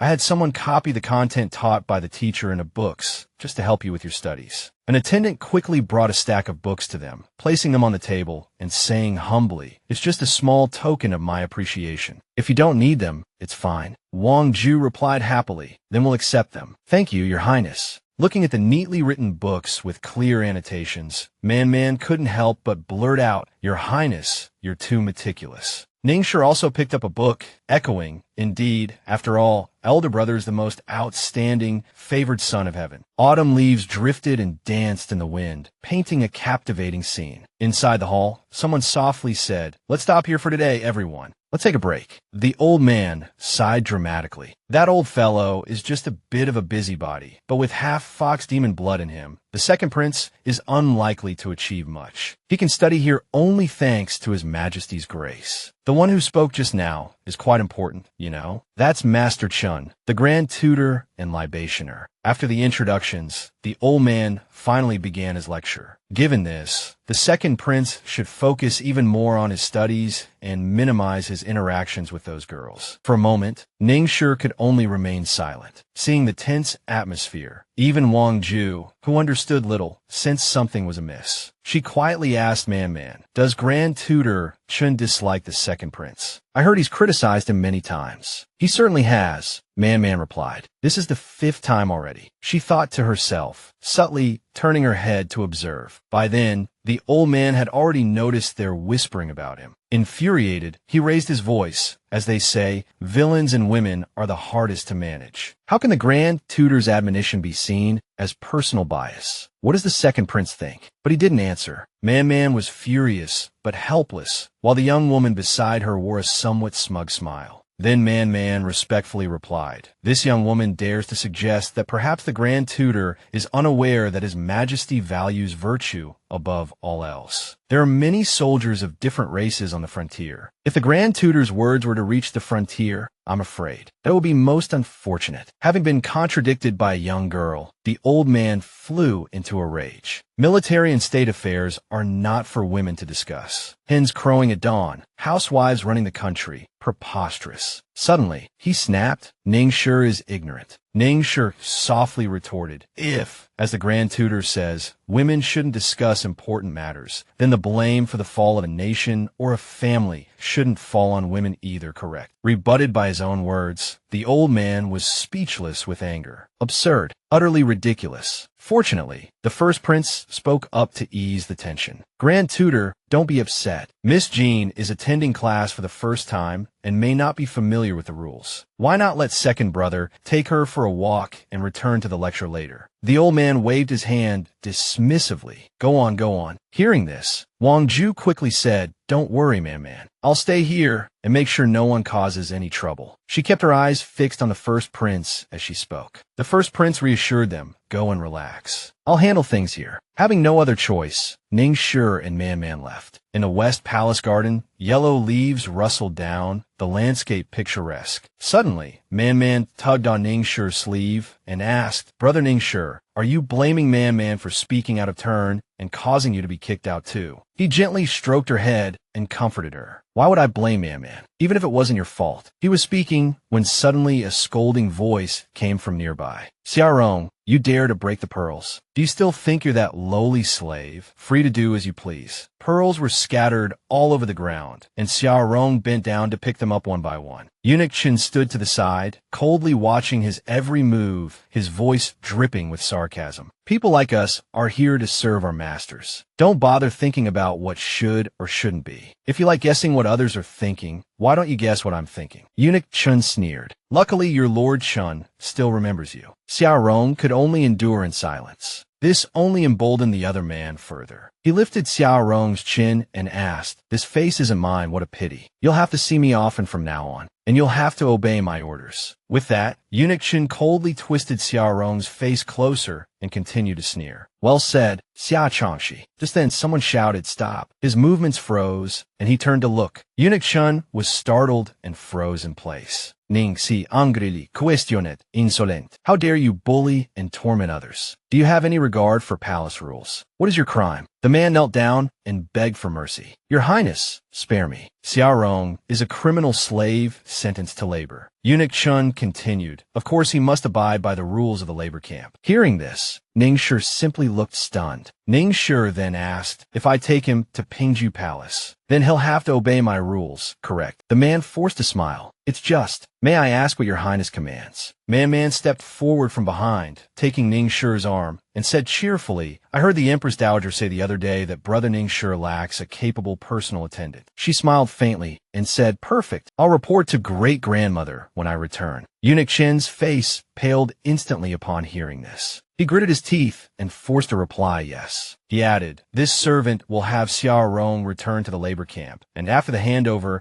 he will go to Pingju Palace to serve as second prince. She nodded quickly. Ningxi stroked her chin and instructed, to prevent any mishaps on the way, I and Xia cough you go. Xie nodded. Yes, please follow this servant. Scene change in the distance. Down the corridor of the West Palace's Jade Hall's rear palace. Palace maids were struggling to carry something out. They carried a corpse covered by a white cloth. One palace maid whispered fearfully. She was the third prince's personal maid, yet she was beaten to death. Another sighed helplessly. Alas, she broke the porcelain cup bestowed by His Majesty. Even the most capable servant wouldn't survive that. Man and Ning Shi watched silently. Suddenly, a palace maid tripped. A familiar arm slipped out from under the white cloth, fingers covered in rings. Man recognized it at once and cried out, that's Fei He, the palace maid who was with the third prince that day. How could? She looked at Xie, who sighed helplessly. He said nothing, but knelt directly. This servant dares to speak. Consort Su has been punished by His Majesty and confined for half a month. May this servant ask Advisor Ji and the second prince, who is truly behind this. Consort Su failed to properly care for the bestowed item, a grave disrespect. This servant suspects that the palace maid just now was the true culprit. Advisor Ji needn't grieve for her. Hearing this, Man was startled. She pursed her lips and scowled, her face full of displeasure. She questioned loudly. A palace maid injured her finger and couldn't hold a vase steady, and that's considered an accident. Why not say that you did this to avoid rumors of mistreating palace maids from spreading? Consort Sue responded with a couple of O's, about to retort, but suddenly yawned, quickly covering her mouth, swallowing the rest of her words. Consort Sue was using them. Ningxia soothed Man, don't get worked up. She was a little surprised. Then she understood. Xie Rong kowtowed respectfully, unafraid, his words bold, twisting the truth, painting himself as a loyal and devoted servant. This servant dares to say these things to Advisor Xie and the prince, not to cause trouble for you, but in hopes that you can avoid future calamities. He didn't know what to say. Xie Rong, she finally calmed down. Ningxia said, Man, what do you think? She answered as he wished. In this servant's opinion, since Advisor Xie entered the palace, there has been constant turmoil. The noble ladies of the inner palace are restless and will certainly seize this opportunity to investigate Consort Sue. Consort Sue wanted to gain favor, naturally took the initiative, but ended up caught in the vortex herself. Finally, this servant dares to speculate on His Majesty's intentions. Although Consort Sue wasn't punished at the time, she was later confined for a minor offense. This servant's wish was granted, and I was able to serve the second prince. If I'm not mistaken, Consort Sue also took the opportunity to eliminate a hidden danger, and Advisor Xie's entry into the palace now has a legitimate reason. All of this fits together perfectly. Xie Rong asked earnestly, Advisor Xie, guess who is spinning this wheel? Faced with this question, she was suddenly startled, finally realizing the clue she had been overlooking. His Majesty. Seeing the look on her face, he chuckled softly, pleased with his success, and continued to sow discord, pledging his loyalty. The palace may be the most prosperous place in the world, but a single thought can stir up a storm. Only by going with the flow can one protect oneself. This servant is incompetent and only wishes to help my masters understand the situation in the palace. She suddenly came to her senses, as if awakening from a dream, realizing she had almost been played. She directly exposed his scheme. No, you're not going with the flow. Every step has worked out perfectly in your favor. With such deep cunning, how could you allow your own people to be humiliated? Everything you've done today is for self-preservation. Seeing his scheme fail, he dropped his false smile and asked bluntly, You're clever, Mississippi. Do you still wish to continue? Her eyes widened at his words. She retorted, You saw everything, knowing innocent people were harmed, and you still profited from it. Man scoffed. With your character, you're worthy of Ningxia's brother calling you 12 Rome. He simply smiled, seemingly incapable of anger or understanding her sarcasm. He said meaningfully, That depends on what the second prince is willing to ask for. But this servant's play has ended. I'm afraid Mrs. has just begun. He pointed at her, as if a hidden wager had finally been discovered. Finally found you, Mississippi. This old servant has gone through so much trouble to find you. Come back with this old servant. The Empress Dowager is waiting for you. The wet nurse said with a gentle smile. The wind howled past as she led Ningxia away. She stood silently for a moment, then finally spoke.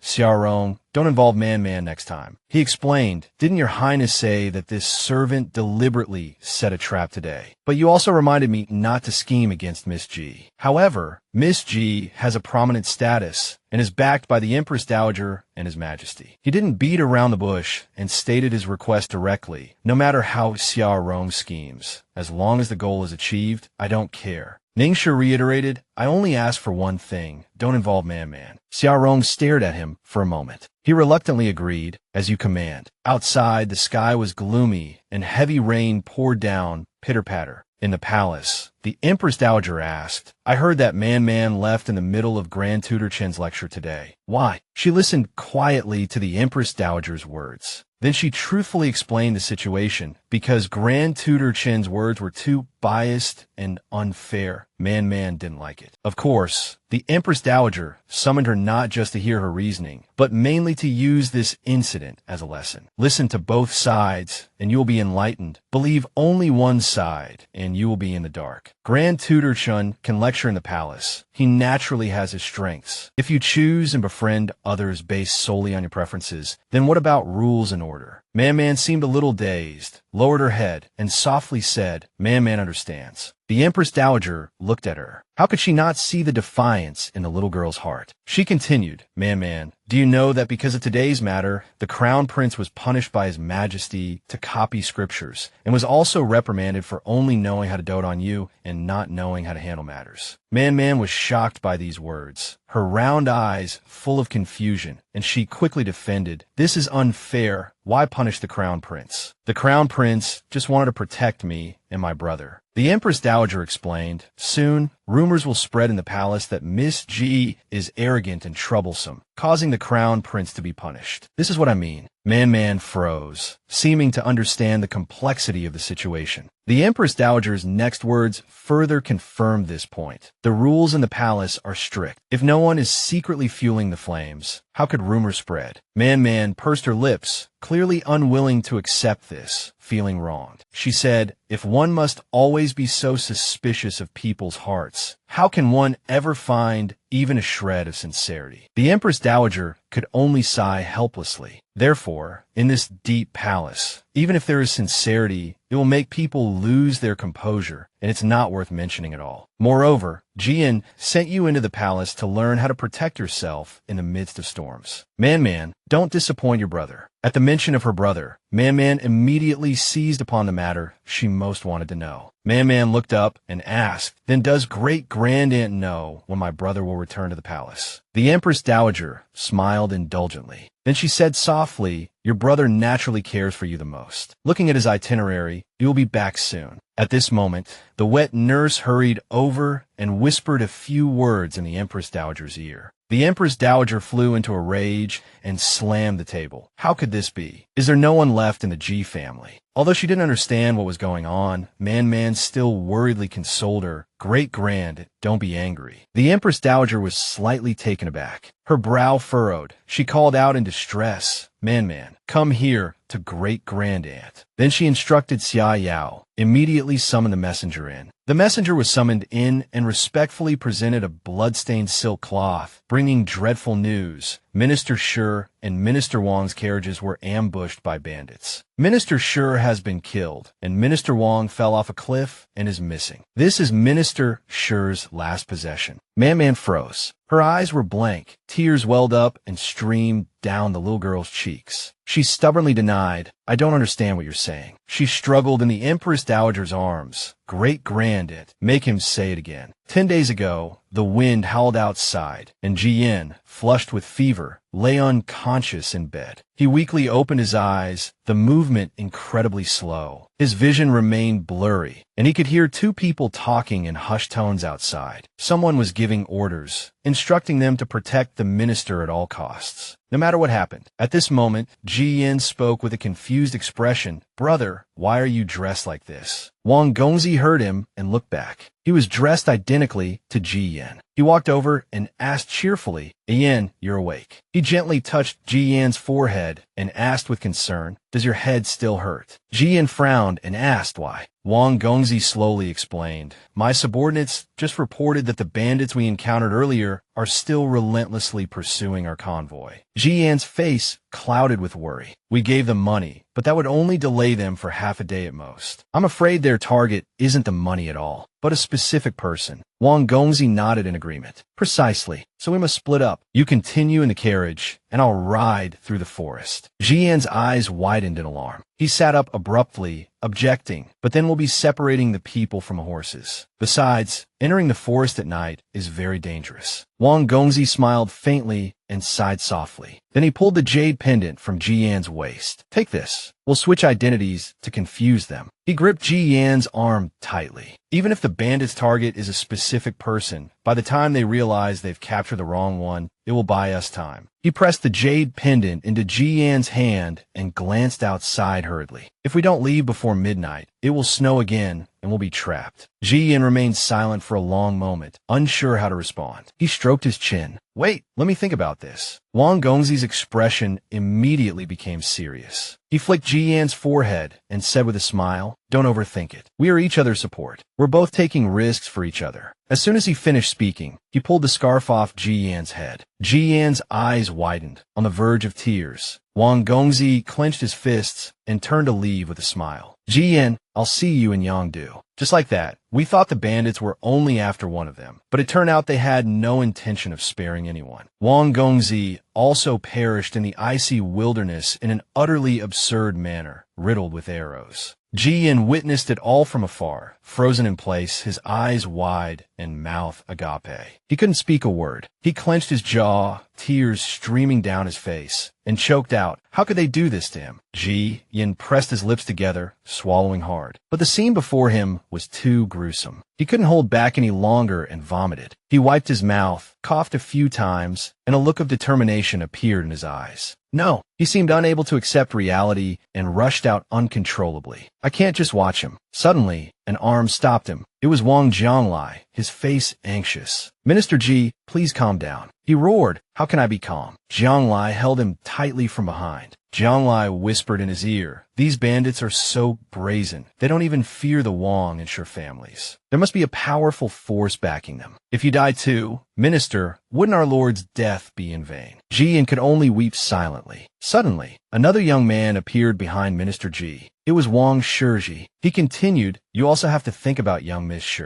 She's still so young. What will she do alone in the palace? Xie Yan was moved to tears, biting his lip to hold back his sobs. He bit his fingers until they bled, blaming himself in a low voice. Shi Huang, you're useless. You failed in your brotherly duty, your filial piety, and you couldn't even protect your friend. He suddenly looked at Wang Shiji's movements with suspicion. Shiji, what are you doing? Wang Shiji turned back with a smile. I know Minister Ji never saw me as a Zhong. He slammed his palm on the ground and shouted, Ministeri. His actions startled Zhong. Please, for our Lord, and for me, live. Before he finished speaking, he rushed out like a moth to a flame. He ran straight toward the abyss and jumped off the cliff, roaring as he fell, you madman. The Wang and Shi families will never let you go. Someone from the enemy side shouted with wide eyes, loose. Xie Yan and Wang Jianglai seized the opportunity to dodge and flee for their lives. The enemy refused to release anyone, shouting the order, send word to Yangdu. Report that these arrogant bandits have killed Master Shi and caused Master Wang to fall from a cliff. His fate remains unknown. This unit is ordered to exterminate these rebels. There will be no mistakes. Only then did Jian's eyes widen. He sneered, a look of realization dawning on him. As he suspected, these were not bandits, but soldiers from the border. Time flew by, and 3 years passed. In a garden in the western regions, Man was concentrating on carving a new stone when she suddenly heard someone call her name. Man. She turned around, puzzled. Shall we go see Shui Tuan? Ning Shi suggested tentatively. All right, she readily agreed. The two of them went together. Crouching beside a small bush, they occasionally heard the meows of a cat. Blood soaked the cat's snow-white fur. Soon, many kittens were born. You can do it, Shui Tuan. The kittens are almost here. Man encouraged. The mother cat continued to struggle, meowing. Finally, a black kitten was born. Xiong, look, it's black, she said excitedly. Yes, I see it, he replied with a smile. They waited for a while, but the mother cat didn't move again. Xiong, why is Ju Tuan ignoring that kitten? Man asked, puzzled. Ningshi quickly took out a white cloth. I asked the wet nurse before, he explained. She said that if the mother cat thinks the kitten won't survive, she'll abandon it. This kitten looks very weak. He looked at the newborn kitten on the white cloth, its breathing faint. Man suddenly put her hand on his shoulder and said seriously, if we don't try, as Man said, wouldn't man conquers nature be a joke? He immediately suggested, then let's try, shall we? She thought hard for a solution. I remember the mother cat will bite through the amniotic sac, and then, she said excitedly, she'll lick the blood off the kitten. He immediately broke the kitten's amniotic sac and gently wiped away the blood. The kitten finally let out its first cry.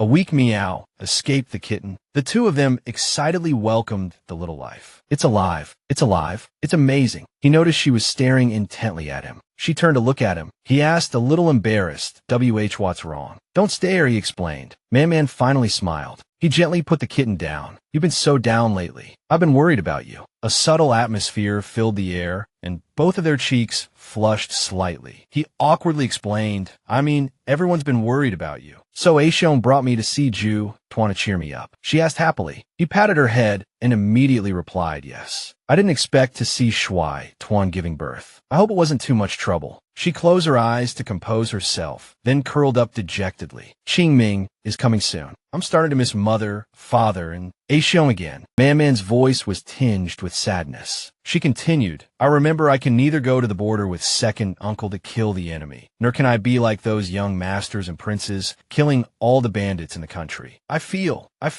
Tears welled up in her eyes. He suddenly reached out and gently stroked her head, comforting her in a low voice. But Man-Man is also learning about mechanisms and secret passages, isn't she? Once Man-Man learns them, she can also become a great protector of the city and bring peace to the land. She was stunned for a moment, her eyes sparkling with hope. Then she smiled brightly and replied, of course. She reached out and asked, Ning Shi, Aishon, does eating candy make you happy? He immediately agreed. Don't worry, I'll definitely save some for Man-Man. Suddenly, Man-Man pointed ahead. Ju Tuan is biting a kitten. The kitten quickly disappeared from their sight. What palace is that over there? Shui Tuan just gave birth. What if she can't find food? She asked worriedly. He was about to answer, but fell silent, burying the rest of his words in his heart. He recognized that direction. Seeing her concern, Ning Shi gritted his teeth and said, I know. I'll take you there. Wang Ju stared at the night-shining pearl, saying mysteriously that Guang fellow dreamt of his deceased wife standing in front of him. She was veiled and slowly unveiled her face. When her hand lowered, Man-Man, guess what? She widened her eyes, waiting for the answer. Wang Ju, with ink smeared on his face, pretending to be scratched by a tiger, said the ink mark on his deceased wife's forehead from when she was buried was still as fresh as new. Suddenly, someone reached out and pulled at her headscarf. The headscarf was pulled off, and Wang Ju froze. His Highness asked cheerfully, Lady Wang, why did you paint your face like that? Wang Ju froze, tears welling up in her eyes. She covered her face with the black cloth. No, it's nothing. Your Highness must have seen wrong. Man-Man quickly smoothed things over. Please forgive her, Your Highness. Wang Ju was just telling me a story from the Shenlu about a woman who died in childbirth and became a vengeful ghost. Ning Shua sat beside them, chin in hand, and said coldly, why look for ghosts in stories? I think this palace is probably overflowing with them. Hearing this, the crown prince turned and cautioned, third brother, watch your words. Ning Su fakenet inokense. Did I say something wrong? He continued to provoke. If Lady Wen doesn't believe me, she can ask second brother. No one knows the haunted places in Yelan Palace better than him. Ning Shi was rendered speechless, unable to utter a word. Wang Ju suddenly became excited, emerging from under the black cloth. Really, there really are such places. Her eyes shone brightly. Turning to Ning Shi,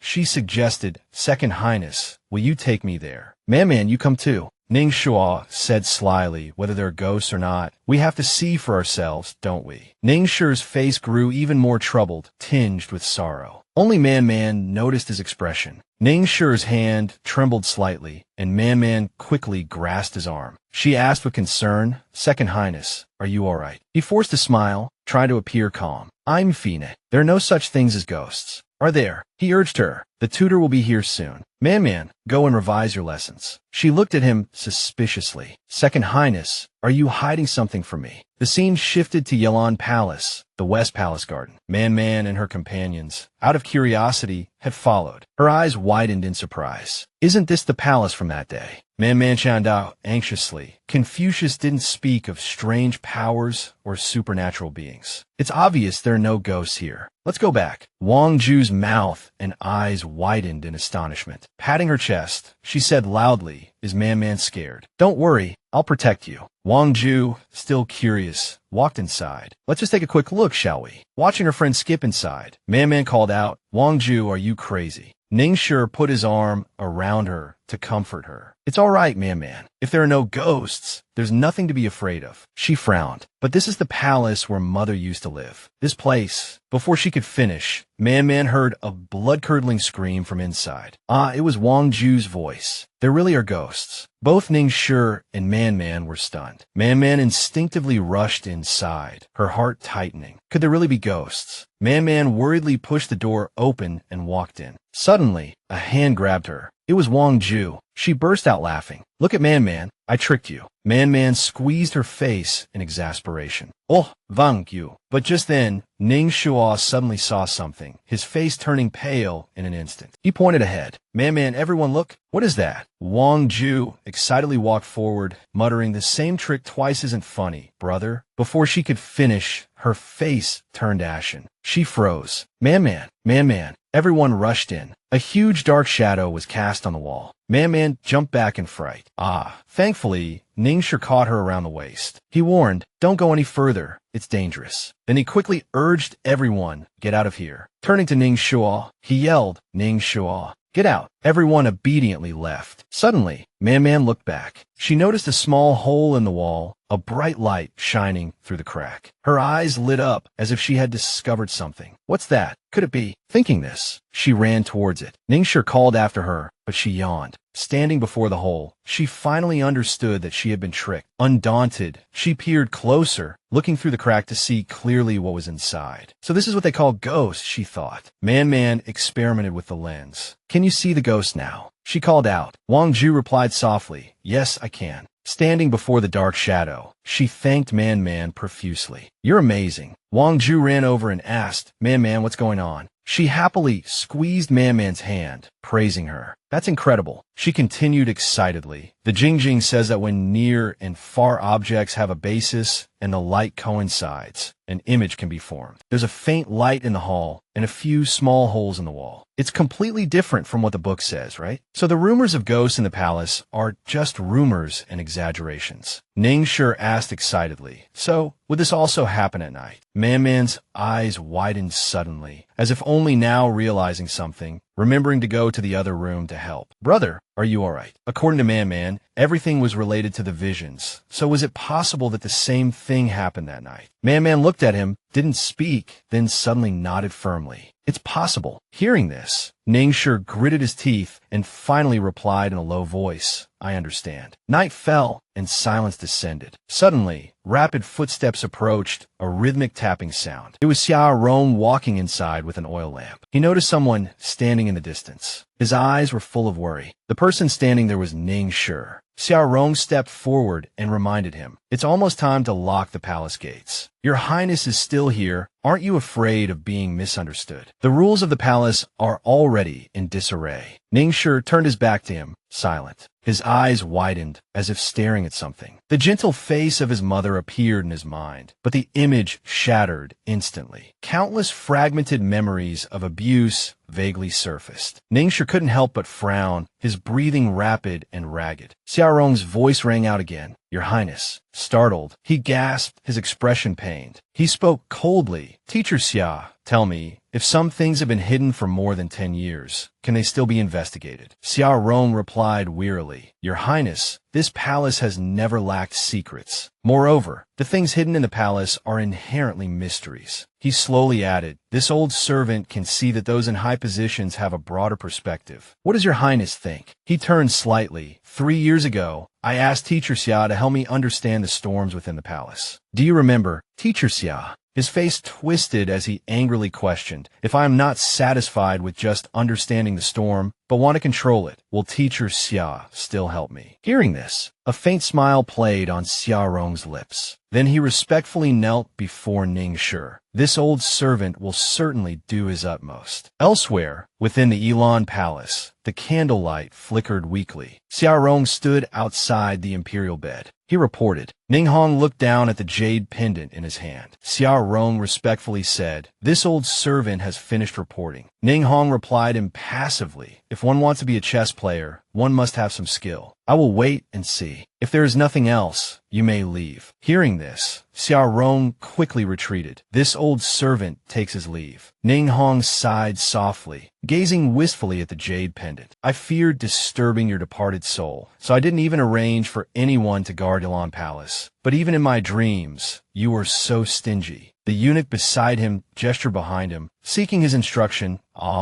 Before he could finish speaking, Ninghong interrupted, no more incense. My backside ached from sitting so long. Prepare the carriage for the return to the palace. Outside, the rain pattered. He looked pensively into the distance, reaching out to feel the cold raindrops. With a thoughtful expression, he murmured to himself, "I'm afraid this rare period of peace will begin tomorrow." At the Xiangling Garden Martial Arts field, someone shot an arrow, hitting the bullseye. Immediately after, another arrow flew. That arrow split the previous one in two, lodging directly in the bullseye. The archer was Ningshi. He casually drew another arrow from behind his back. He drew the bow with a Xiaosa flourish, his gaze resolute. He quickly released the arrow. It whistled through the air, splitting all the other arrows and hitting the bullseye. Man exclaimed in amazement, "Wow, that chain arrow technique is incredible. Ningxi's archery is simply Udi." Suddenly, a voice startled her. Ning Hong asked, "And how does that compare to Man-Man's skill?" She clasped her hands together, humbly replying, "Your Majesty, whether it's daytime chain arrows, burning curses, or summoning spirits." She bowed and continued, "This little girl cannot compare to any of my older brothers in any of these skills." Wang Ju, sitting beside him, could only sigh helplessly. The meddlesome Xia Rong interjected, "But Man uses a crossbow." She quickly explained that's because the new flying heads I made are particularly effective. Ning Hong immediately ordered, "In that case, tomorrow Man will bring the newly made crossbow to the Ministry of Works for testing. If it is truly effective, arrangements will be made for its use in the army." Man-Man's eyes widened in shock. Her mouth agape. She hesitantly asked, "Your Majesty, is that really all right?" Ning Hong said with a doting smile, "I believe in Man-Man's abilities. If it doesn't work out, just consider it a bit of fun." Man, upon hearing this, cheerfully accepted the order. "Xie Yan will certainly live up to your Majesty's trust." Ningshi led a horse over, and the two walked side by side, looking like true brothers. He walked up to Ning Hong, immediately knelt down, clasped his hands together in front of his chest, and respectfully bowed. "Greetings, Father." At this moment, Ning Hong was focused on something in his hand and replied coldly, "You've arrived just in time." He then tossed down the scroll in his hand. Suddenly, he praised, "Your writing is quite good, lofty in its ideals, extraordinary in its spirit." Hearing this, Ningshi just stared at him blankly, as if he hadn't reacted at all. Ning Hong frowned and continued earnestly, "It's a pity you act in secrecy, hiding your actions. According to what you've written, such behavior is not advisable and makes it difficult to achieve great things." Ningshi was startled, breaking out in a cold sweat, and shamefully lowered his head. Man, sitting to the side, felt a pang of sympathy for him and spoke up to try and lighten the mood. "Your Majesty, I don't think the second prince is that kind of person." But Ningshi confessed in a low voice, "It was my fault. Thank you for your instruction, Father." His confession made Man look at him in confusion, thinking, "What are you doing?" She looked at Ning Hong's tightly furrowed brows, too stunned to speak, and could only remain silent. The atmosphere suddenly became quiet and suffocating. Man sadly lowered her head, wondering, why does His Majesty dislike my brother so much? At this time, near the Chrysanthemum Pavilion in the West Palace, the golden light of dusk was dreamlike. Man, holding a food box in her arms, looked around for someone. Finally, she saw Ningshi in the distance. Ningshi, alert to someone behind him, abruptly turned around. Startled, Man stood there with a bright smile. Ningshi just stared at her blankly, his cheeks flushing. He slowly walked over and asked curiously, "Why are you here so late, Man?" Man quickly handed him the food box. She opened the food box, revealing delicate and lovely pastries inside. Man explained, "The Imperial Kitchen made new honey pastries today, so I brought some for you to try, brother." He accepted it somewhat hesitantly and asked, "Just for this? You made a special trip." As he spoke, his eyes lit up, as if he had suddenly understood something. Ningshi said happily, Man, you're worried about me, upset about what His Majesty said, right?" She said nonchalantly, "That's what you said, brother. Eating something sweet will make you feel better, right? But I think it's also a double-edged sword." She suddenly widened her eyes. "Why is there blood on your hand?" She anxiously asked, "Brother, have you been practicing archery again? How long have you been at it?" Ningshi awkwardly withdrew his hand. "It's nothing, Man, don't worry." Hearing this, she looked at him with a sorrowful expression. Then she retorted loudly, "How can I not worry? Everyone can see how hard you've been working lately." She lowered her head and complained, "But His Majesty just ignores you and scolds you. It's so unfair." Ningshi quickly interrupted her, Man. The fallen leaves of dusk rustled. Ningshi didn't complain about his fate, but patiently explained, I've long been accustomed to His Majesty's strictness towards me. He looked up at the sky and said lightly, when I was young, I thought His Majesty didn't like me because I looked strange. Later, I dyed my hair black, but nothing changed. Perhaps in many people's eyes, whatever I do is like a monkey wearing human clothes. Man exclaimed, brother. Her face was full of confusion as she recalled Ning Hong's words. You act in secrecy, hiding your actions. Man didn't say anything more, just looked into the distance, then jumped down and said, it's still early. She continued with her back to him, Ningshi, brother. She looked up happily and suggested, let's wash your hair. Ningshi obediently sat in the chair and let Man wash his hair. She cheerfully poured spoonful after spoonful of water onto his jet black hair, but miraculously, his black hair transformed into a dazzling gold. Man wiped the sweat from her forehead and said with a smile, all done. Then she opened her eyes wide in surprise. She stroked his golden hair and exclaimed, your natural hair color is so beautiful. She also yawned, bringing his hair to her nose and sniffing like pure gold. Ningshi blushed at her words and quickly covered his hair with a towel shyly. He lowered his head and said sadly, only you, Man, would consider my eyes and hair as precious gems. Having said that, the corners of his mouth secretly curved into a smile. Suddenly, Man spoke. The Han Food Festival is in 3 days. Do you want to perform the Da Xiao dance, Xie Yan? I'm really looking forward to seeing it. She added softly, even His Majesty will be amazed by you. Ningshi looked at her in surprise. He asked anxiously, Man, what if I'm not as good as you think? She turned back in surprise, huh? He stared at her with a puzzled expression, and just as Man was about to approach, he shyly retreated into his towel and said, if that's the case, I'll have to thank Man properly. Without saying anything, she reached out and snatched Ningxi's towel. He stared blankly at her unique eyes and golden hair. Man cheerfully encouraged him, Ningxi, you will definitely shine. At that moment, the sky was clear and the West Palace was bathed in brilliant golden light. In the small scenic garden of the West Palace, 2 maidservants called out worriedly behind her, Miss, it's getting late. Today is the Han Food Festival. We have to go to the altar early. Man was still excitedly searching. She reassured them, don't worry. I remember there's a shortcut here that leads directly to the main road. As soon as she finished speaking, she slapped her own forehead and exclaimed in surprise, huh, the gate ahead is blocked by rubble. She muttered to herself in confusion, what's going on? Is this place sealed off? A smug young lady stepped forward and said, His Majesty has decreed that in August, key selections and developments will be carried out, and therefore, the West Palace will be the focus of special renovations. Man was startled and looked back. She said casually, thank you, young miss, for discovering this secret passage. I'm afraid this road is no longer passable. She introduced herself. My name is Lu Ling. I'm Princess Youngsines Grundoger. I've heard so much about young Miss Xie Yan. It's truly an honor to meet you today. Hearing this, Man stared blankly, her mouth forming an O shape. Then she scratched her head shyly and replied, I don't know what Xie Yan has done to deserve such attention from Miss Lu. Lu Ling said solemnly, young miss, she has cleverly improved the crossbow's sight. All the soldiers in the barracks know about it. She confidently suggested, I truly admire you, so I came here specifically to form an alliance with young Miss Xie. Man was stunned and blurted out an alliance. Man asked back, an alliance. Lu Ling lowered her head and continued, please forgive my presumption, but 15 years from now, His Majesty has chosen this place for key development, which also means paving the way for Mrs. Future travels. She smiled slyly. However, Miss is still a minor this year and probably can't travel alone. Ningxi's eyes widened, his face full of surprise as he watched. Lu Ling also quietly observed Ningxi's reaction. Lu Ling patted her chest and said, in order to fulfill the Empress's duties, and since I am of the right age, I am willing to recommend myself. Ningxi soktet angridi. Silence.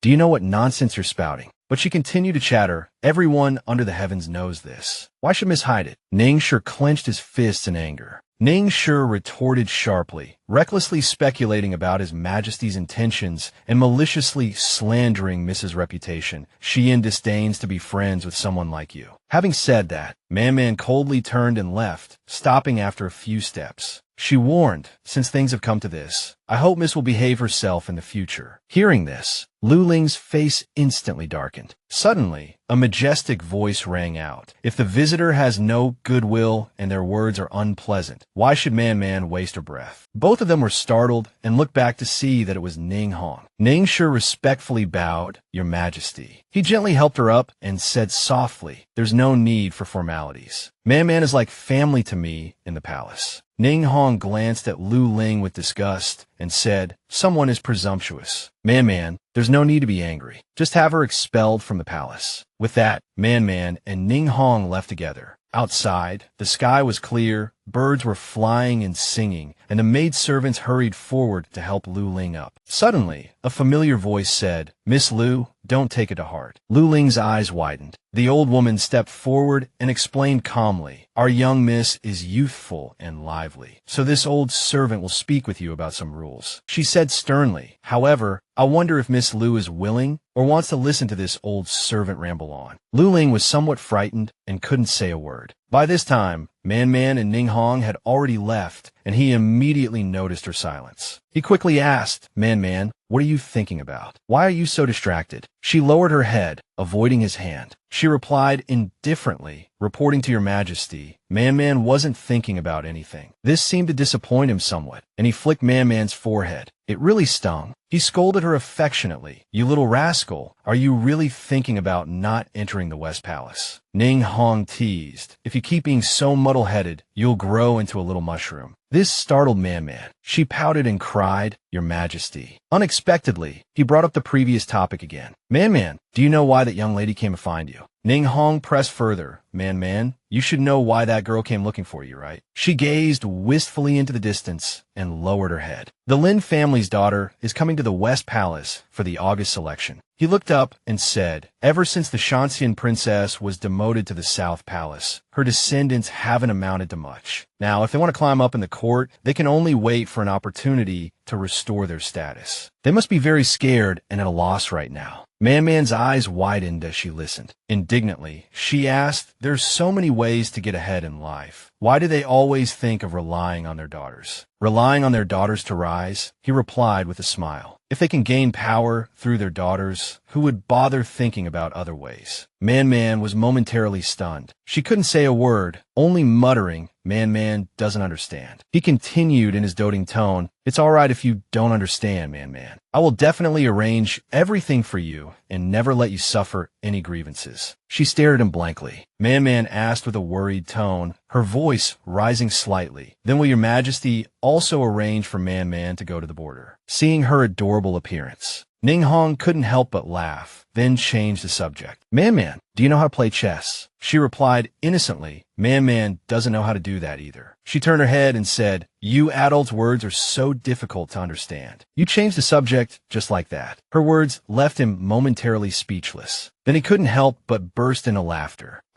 You'll understand everything once you learn how to play chess. Scene change. Drums rumble. Ning Shi, wearing a mask, looks valiant and heroic, dancing skillfully with impressive movements and attire. Man squeezed through the crowd, standing on tiptoe and looking around excitedly. It's Ning Shi practicing. She shouted. She stood on higher ground and called down, Ning Shi.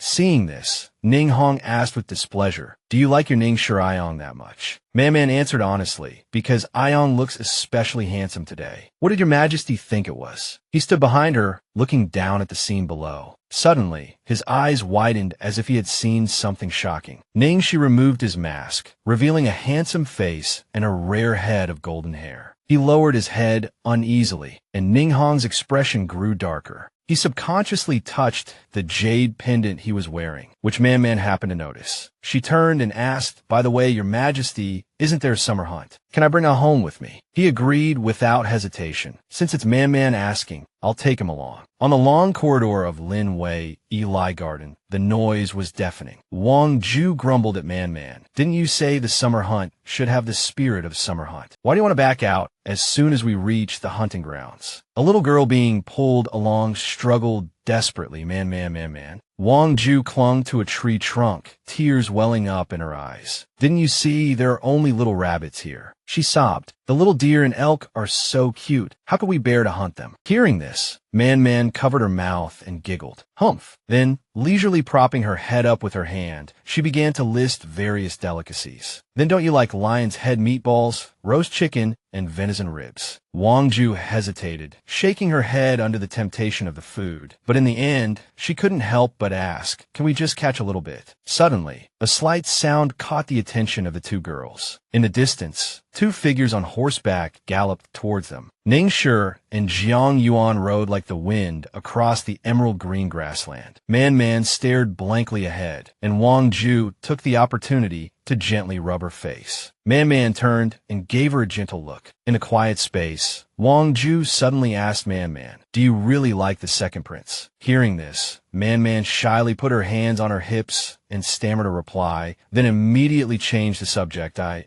just think the young master riding behind Brother Ning just now. Why did he look so unfamiliar? Hearing her ask about the blue-clad man riding with Ningshi, Wang Ju obediently explained, I know him. That's Jiang Yuan, the second young master of the Yuan Wei family from Jiaodong. My brother said that young master's martial arts are quite good. It seems he's escorting Magistrate Yang's family to Yangdu. Hearing this, Man subconsciously thought of a woman, wondering, could he be escorting her to participate in the selection? Wang Ju gently nudged her with her elbow, a bright smile like a descending fairy on her face. Don't worry, she said, no matter how capable this second young master Jiang is, he can't steal the second prince's thunder. My brother said that all the game hunted these past 2 days were caught by the second prince alone. She looked into Man's clear eyes and continued, His Majesty hasn't skimped on the rewards either. Man stared at her and retorted, what do I have to worry about? Hearing this, Wang Ju deliberately made a face and replied with a smile, you tell me. You're always following the second prince around. Knowing that she was teasing her, Man chased after her, scolding playfully, Wang Ju, you're so bold. How dare you make fun of me? Wang Ju quickly ran away, turning back to say with a laugh, haha, all right. Seeing Man chase her for a while, she laughed again, haha, I won't say it anymore, okay. As the two were playing around, Wang Ju accidentally bumped into Xie Yan, scattering the herb from her sachet all over the ground. He froze on the spot. On the other side, Man anxiously asked, Wang Ju, are you all right? Xie Yan's face was displeased as he sneered. What proper behavior is this, for two young ladies to be laughing and playing around like this? Seeing his anger, Man quickly helped the still dizzy Wang Ju up and hurriedly said, we're sorry, we'll help you pick them up. He glared back at them and said impatiently, I don't need your help. With that, he turned and left. Looking at his back, Wang Ju asked in confusion, Xie Yan is so fierce. It's just a few herbs. Suddenly, Man's gaze fixed on a corner. It turned out there was still one herb he had forgotten to pick up. Soon, Wang Ju recovered and took Man's hand. Don't mind him, she said, pulling Man along. Come on, let's go pick out horses. Man replied helplessly. All right. Shanling Garden, Yusa Garden, Yangfang Palace. Night enveloped everything. In Man's room, whispers continued, help me. Mumbling. She asked impatiently from inside the room, Nanny Zhu, what's going on? It's almost dinner time. Why hasn't the food been served yet? While combing her hair, her nanny respectfully replied, after all, we are traveling. Delays are common. Man sat quietly for a moment. As if understanding everything, she turned slightly, Nanny Zhu, tell me the truth. Seeing this, the nanny hesitated slightly, but finally spoke, Miss, don't worry. It's just that the second prince went hunting today and everyone else has returned. Only the second prince hasn't returned yet. Hearing this, her eyes suddenly dimmed. Shanling Garden, Yusu Palace, Yangfang Palace. Tian Yuan was standing in front of the main hall, slowly recounting the afternoon's events. Today, I went hunting with the second prince, and everything was normal. But on the way back, on the west side of the hunting grounds, the second prince's horse suddenly went wild and bolted. He recalled how Ningxi's white horse had completely lost control and continued, I was helping the second prince hold the reins, and when he saw this, he came to help too. But because his skills were still lacking, he was knocked on his right shoulder by the horse. Tian Yuan continued. The other's riding skills weren't good enough to keep up with the second prince. Then he fell off his horse, and Ning Shi was dragged into the deeper forest by that horse. I was helped up by the servants and kept watching Ning Shi's white horse, but I was really out of strength. I could only go back first and gather more men to look for the second prince. Facing him, Man looked at the surrounding map as she listened. That's all I saw with my own eyes. She pointed gently at a spot on the map, her eyes clear and firm as she asked, "The west side of the hunting grounds, isn't that very close to the Waiwani Mountain Pagoda?" Jiang Yuan was taken aback for a moment before answering truthfully. He was indeed drenched in sweat. He reported, "In my opinion, the reason for the second prince's horse suddenly losing control needs a thorough investigation." Hearing this, Man pondered silently. The horse lost control. Was that really the case? In Baoan Palace, Huiyu Pavilion, Shangling Garden, Man and Zhu Mama walked side by side along the corridor. Zhu Mama, her face filled with worry, cautiously asked, "Miss, it's strange enough that you went to question Jiang Yuan. How can you just listen to his side of the story? Do you want to confront him?" Man, knowing Zhu Mama's concern, comforted her gently. "Zhu Mama, you worry too much. I just thought Zhang Xian was near the stables today, and I wanted to ask him if he noticed anything unusual, that's all." Zhang Xian laughed at Chun Jiazi, his face full of smugness and provocation. I'd like to see," he added excitedly, "if that little bastard dares to show off in public again." Chun Jiazi asked with some concern, "Xiang, is this really all right for the second prince? Won't something happen?" Zhang Xian, with a roguish look, toyed with a few pills in his hand and said triumphantly, "You have to understand, it was that bastard's horse that was attracted by a wild mare and ran off on its own. What does that have to do with me?" Just then, the door was kicked open from the outside, startling the two people inside. The candle flickered and then went out. Man frowned in displeasure. "Zhang Xian, after all these years, you haven't improved at all." Zhang Xian retorted just as roguishly,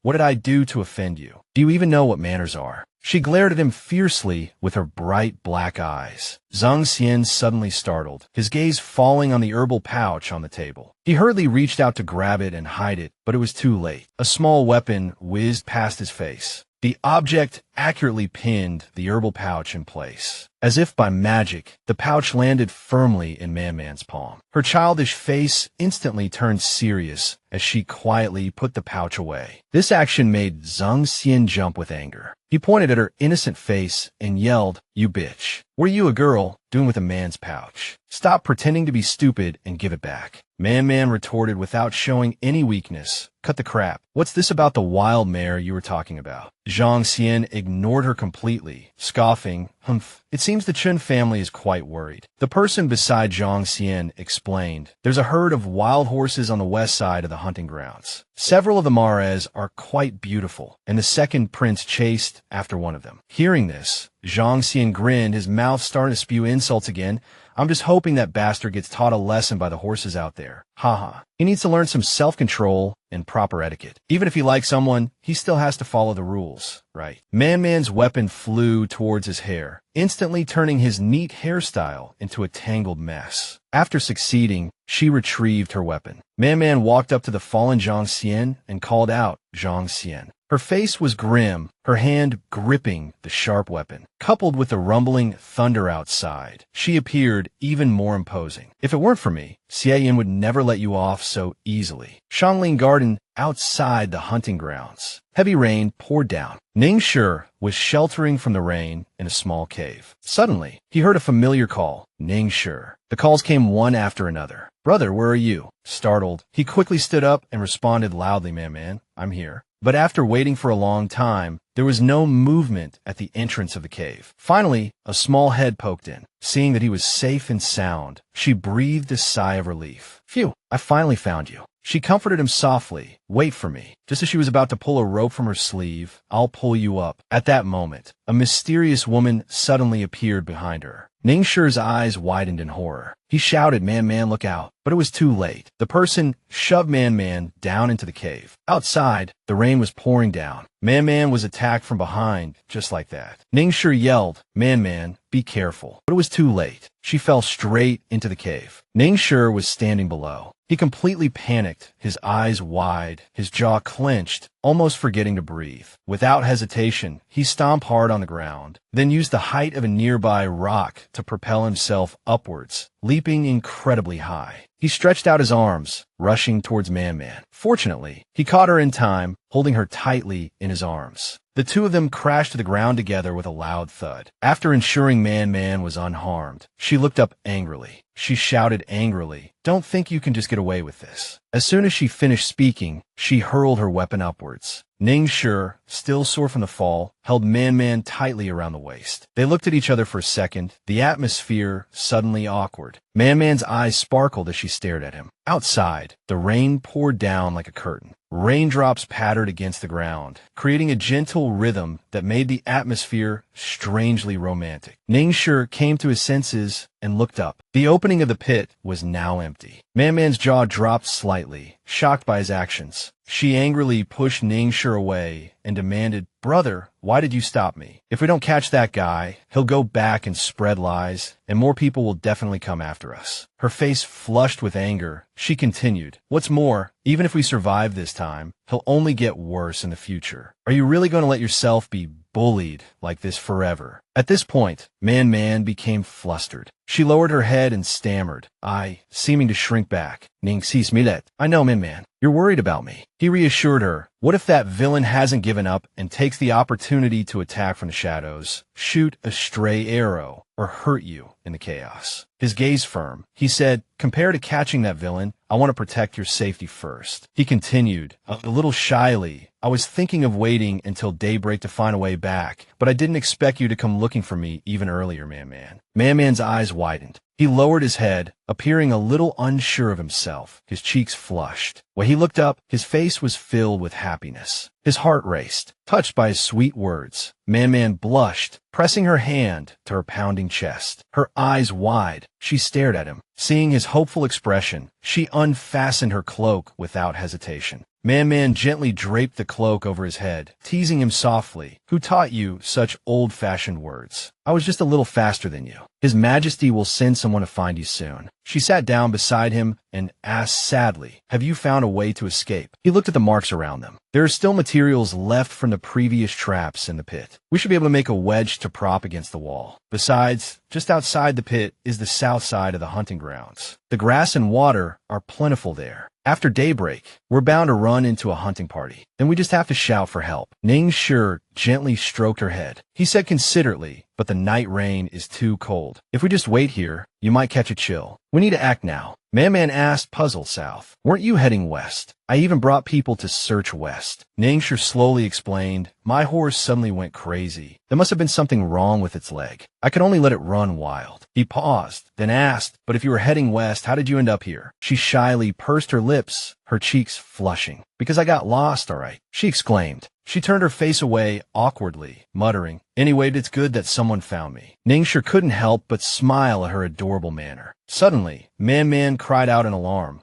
"Sure." Her eyes widened, staring at the top of the pit. A black wolf, its eyes glowing green, let out a menacing growl. The wolf bared its fangs, circling the edge of the pit, as if sizing up the prey below. Both of them stared, mouths agape, their faces filled with worry. Ningshi quickly drew his dagger, bravely standing in front of Man-Man, shielding her. He frowned and instructed, "Man-Man, if that beast jumps down, I'll kill it the moment I can, even if it costs me my life. You take that opportunity to run to the abandoned trap over there and protect yourself." Man-Man's eyes widened in shock. "But then you'll be in great danger," she protested. Ningshi shouted firmly, "Xie Yan, can you protect yourself or not? Tell me." She stared at his back, finally relenting. "All right." The black wolf gritted its teeth and leaped down with a growl. Ningshi looked up. The wolf lunged fiercely at him. Fortunately, he reacted quickly, blocking its jaws with his dagger. The wolf's sharp teeth bit down on the blade. Its mouth cut and bleeding, the wolf let out a piercing howl. Seizing the opportunity, Ningshi slashed the wolf with his dagger. Ningshi shouted back, "Now's your chance. Go!" The wolf slowly advanced. Man-Man didn't hesitate any longer and ran. The wolf growled, closing in on the two. Suddenly, it raised its paw and lunged at Man-Man. Ning fiercely swung his blade, attacking relentlessly. "Beast, your opponent is me." He gritted his teeth, striking with all his might. The wolf, hit hard, let out a mournful howl. He continued to stab the wolf, suddenly realizing with alarm that his blade was stuck in the wolf's breastbone. In that precarious moment, a flash of cold light sliced across the wolf's neck. Blood spurted, and the wolf collapsed dead. Ning raised a hand to block the spray of blood. It was Man-Man. She had acted decisively, delivering the killing blow. Moonlight bathed the scene, illuminating the two figures standing over the wolf's carcass. Ning softly called out, "Man-Man." Seeing her dazed expression, he called again, "Man-Man." She finally came to her senses, turning to look at him. Covered in mud, he nevertheless smiled. "You saved my life again. I can never repay this debt." Her eyes widened at his words, then lowered sadly.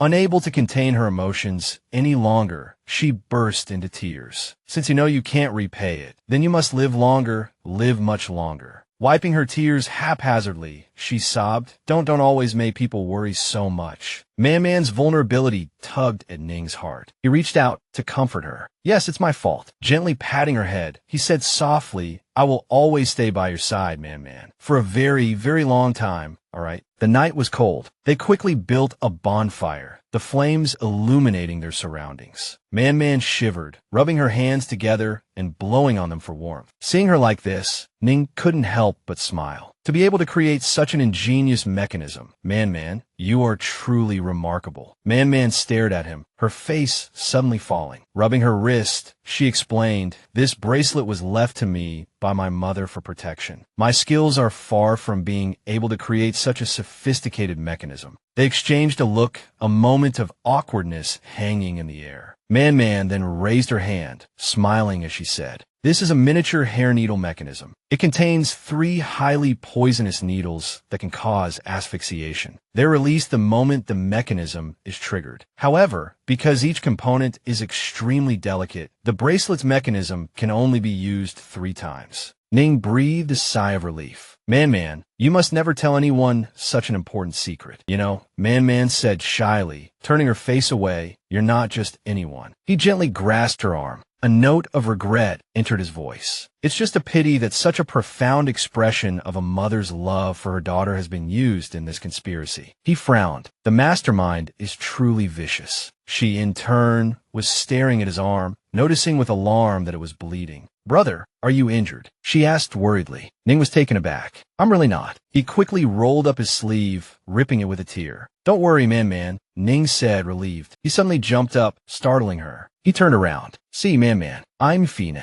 Not a scratch on me." Man-Man's eyes widened as she examined him. Then she gasped, as if noticing something. She pointed at his waist in a panic. "Xie Yan, your pouch is bleeding." He finally understood, turning quickly. He hurriedly untied the pouch, and they opened it together. Inside lay a small wolf cub, soaked in blood and barely breathing. A wolf cub. Man-Man covered her mouth, shocked. How? How could this happen? How could someone be so cruel?" she asked sadly. No wonder the mother wolf had attacked them. She gently stroked the cub's body, her heart filled with pity. Composing herself, she asked, "Xie Yan, do you remember anyone touching your pouch?" Ning thought for a moment. "This pouch just holds everyday items. I don't always carry it, so quite a few people could have had access to it." Man-Man gritted her teeth. The mastermind actually used a mother wolf's love for her cub to harm others. How vicious. She sighed. "This little wolf cub is so pitiful." Ning lowered his head. Lost in thought, he said coldly, "The offspring of the beast that killed my mother. There's nothing pitiful about it." Man-Man was stunned by his words. She quickly tugged on his sleeve. "Yalangyun." Just then, shouts came from outside. "Go check over there." Firelight flickered as people rushed towards the pit. Ning Hong appeared, his face furious. He gritted his teeth, frowning. "You all are unbelievable." The wind howled as the two were quickly escorted back to the palace.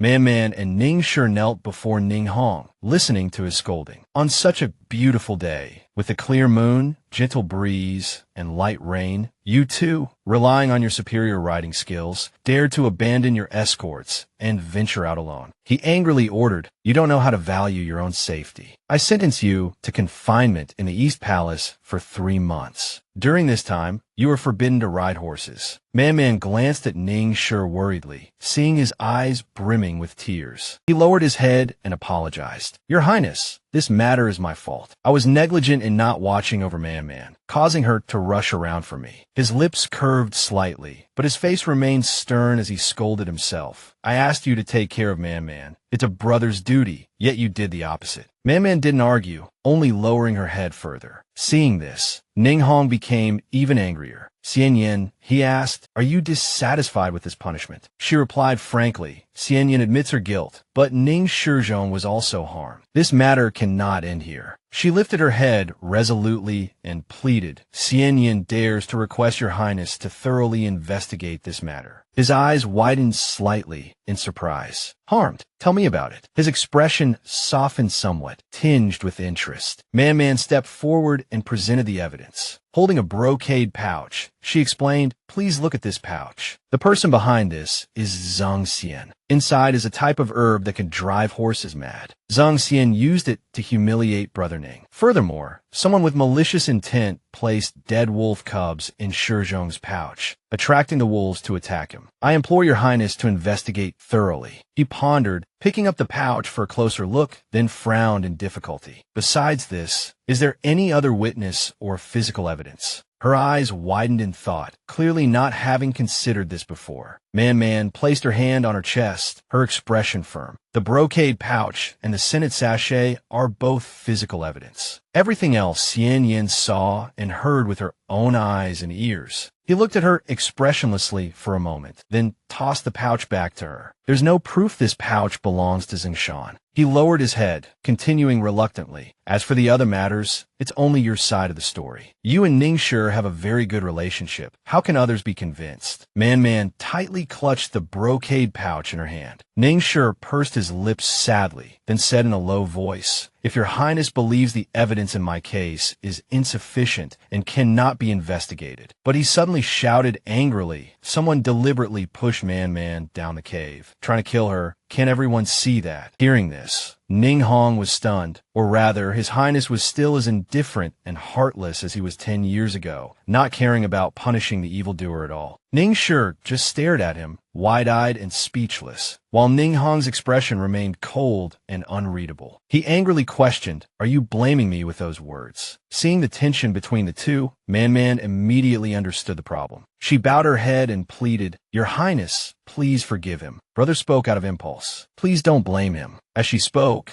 she gently tugged on Ningxi's arm, trying to soothe him. She whispered a reminder for her brother to quickly apologize to his highness. Ningxi remained silent, looking at her thoughtfully. He finally gritted his teeth and bowed his head in apology. I was disrespectful to your highness just now. I am willing to accept punishment. I'll take my leave. With that, he left coldly, his heart full of grievance, desperately wanting to escape. He forcefully ripped off his black cloak. Man watched him leave, her heart filled with mixed emotions. She still wanted to defend him. Your Highness. He looked down at the pitiful girl kneeling before him, closed his eyes, and sighed softly in resignation. Let's go. The next morning, Lin Yuan, Yuzhu Courtyard, Yushan Palace. Man hurried to find Ningxi. Brother, wait for me. Hearing her call, he stopped. She was out of breath, her eyes full of pleading. Brother, let's go apologize to his highness together, okay? He tilted his head slightly, interrupting her. Man, Ningxi asked seriously, do you want to hear a story from your brother? So the two sat down side by side. Ningxi's arm was stiff, his face filled with gloomy sadness. He slowly began, when I was young, I was even more foolish and slow-witted than I am now. I actually believed that my mother's misfortune was my fault, that it was my birth that killed her. Back then, in the West Palace's Yalan Hall, Ningxi was just a child, burning with fever, his cheeks flushed, lying in bed, breathing rapidly and gasping for air. His mother was sitting by his bedside. While caring for him,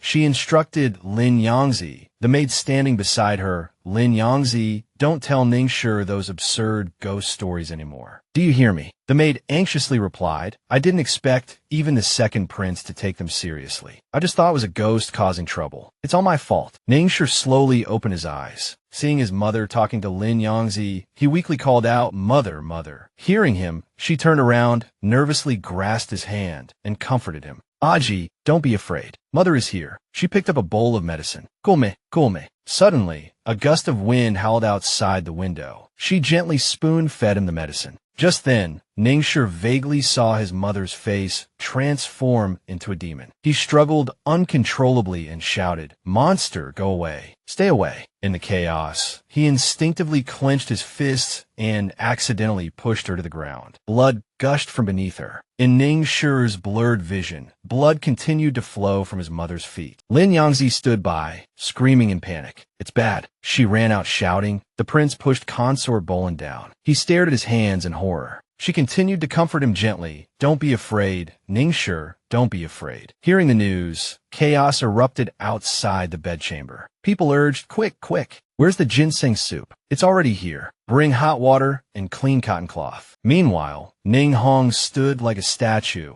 calmly waiting for the outcome. The maidservants urgently shouted, "Carry her down quickly. Bring the hot water in directly." Ningshi, young and unaware of the gravity of the situation, just stood there. He mustered his courage, tugged at his father's robe, and called out, "Father." Clutching his jade pendant tightly, Ning Hong turned to look at him. His face was still incredibly kind as he gently stroked Ningxi's head and comforted him. "Father is here." The sound of footsteps grew more hurried. The midwives knelt on the ground, sweating profusely, were helpless. He was too shocked to believe it. Suddenly, a weak voice called out. He immediately rushed in. Ningshi stared blankly, still not understanding what had happened. But in an instant, his father's expression completely changed. He also rushed towards his mother's room, but accidentally. He tripped over the threshold, falling hard with a loud thud. Ningshi scrambled to his feet. He continued running inside. The atmosphere became deathly silent. Ning Hong sat pensively by the bed. Ningshi, panting, stood there. She lay weakly on the bed, motionless. The child had been born. Ning Hong's face was filled with grief. He tearfully bid farewell to his beloved wife. Ultimately, because of this incident, the third princess's wet nurse, fearing punishment, hanged herself. In her suicide note, she confessed that she had instigated my wet nurse to tell me stories about ghosts haunting the house. Later, my wet nurse went insane because of these stories. And because of this, my father became indifferent and no longer paid attention to my desperate cries. He dejectedly walked to his mother's memorial tablet. Just like that, he came and silently left. He frowned helplessly. Why could the truth never be uncovered? Speaking of this, his heart was filled with guilt. These are the small karmic debts I can never erase in this lifetime. Back to reality. He lowered his head sadly. Hearing this, she was also moved, tears silently sliding down her face. He tried to comfort her with a smile. Then, he gently reached out and wiped away Man-Man's tears, softly saying, Man, I'm not telling you this to make you cry." He continued self-deprecatingly, "I just want you to know that I'm actually just a cowardly and useless person." Man quickly shook her head. "No, that's not true. It's really not." He suddenly stood up, startling her. Ningshi looked up and said, "But even so, just like today, I'm utterly powerless." Ningshi was sitting by the window, writing something intently, when someone walked over and placed a small bundle beside him. His eyes widened as he looked at the bundle. Rong softly asked, "Your Highness, have you made up your mind?" He continued, "Rather than being trapped in the deep palace, why don't we forge our own path, gamble on a way out?" Hearing this, he replied, "Isn't this exactly what Master Xiao was hoping for?" Xia Rong smiled slyly. "Although it's a brilliant plan, it will harm your Highness's health." He gave a cold laugh. What a pity. His tone was devoid of emotion. "Now I only have this little bit of flesh and blood left, and perhaps that has become my destiny." He stroked his chin thoughtfully, then said, "Your Highness, do you want to leave a message for Miss G?" At these words, his pen paused. Ink dripped steadily, making a ticking sound. Ningshi crumpled the paper he had just written on into a ball. He frowned and denied it. "No." The image of Man-Man's cheerful face surfaced in his mind. "If I can't become stronger and just keep messing around, I'll only become a burden to her. But that's not something I can control." As he spoke, he clenched his fists tighter in frustration. After the conversation ended, Rong quietly slipped out. He turned his head and looked, a surprised expression suddenly appearing in his eyes. A familiar figure was hiding there. Seeming to recognize who it was, he smiled slightly. The person made a rustling sound, and he asked, "Oh, is that her?" A familiar head poked out. Jia Rong was standing there waiting. She stood up and asked cheerfully, "Jia Ziran, is Brother Ningshi resting? He narrowed his eyes and replied warmly, not yet. I was just about to bring His Highness his medicine so he can drink it and rest well. Hearing this, Man asked worriedly, is he sick? Xie smiled and explained he probably had a fright and has a bit of a fever. Miss, if you don't mind, you can go in and see His Highness first. Just then, Ningxi's door suddenly opened. Hearing the noise, he turned around in surprise. Man appeared before him, breathless. She started chattering, looking around at Ningxi. He asked in confusion, Man, why aren't you resting? Why did you come to my place? Man replied anxiously, if I hadn't come, I wouldn't have known you were so sick. He comforted her lightly, so Man, don't worry. I'll have a palace maid escort you back to rest. Suddenly, Xie voice cut in, Your Highness, your medicine. He gently stroked her hair and comforted her. It's just a minor illness. It'll be fine after I take the medicine. As he spoke, Ningxi glared at him angrily. Xie continued to stand there shamelessly, holding the medicine bowl and waiting to watch the fun. Suddenly, she instructed, bring the medicine here, Man.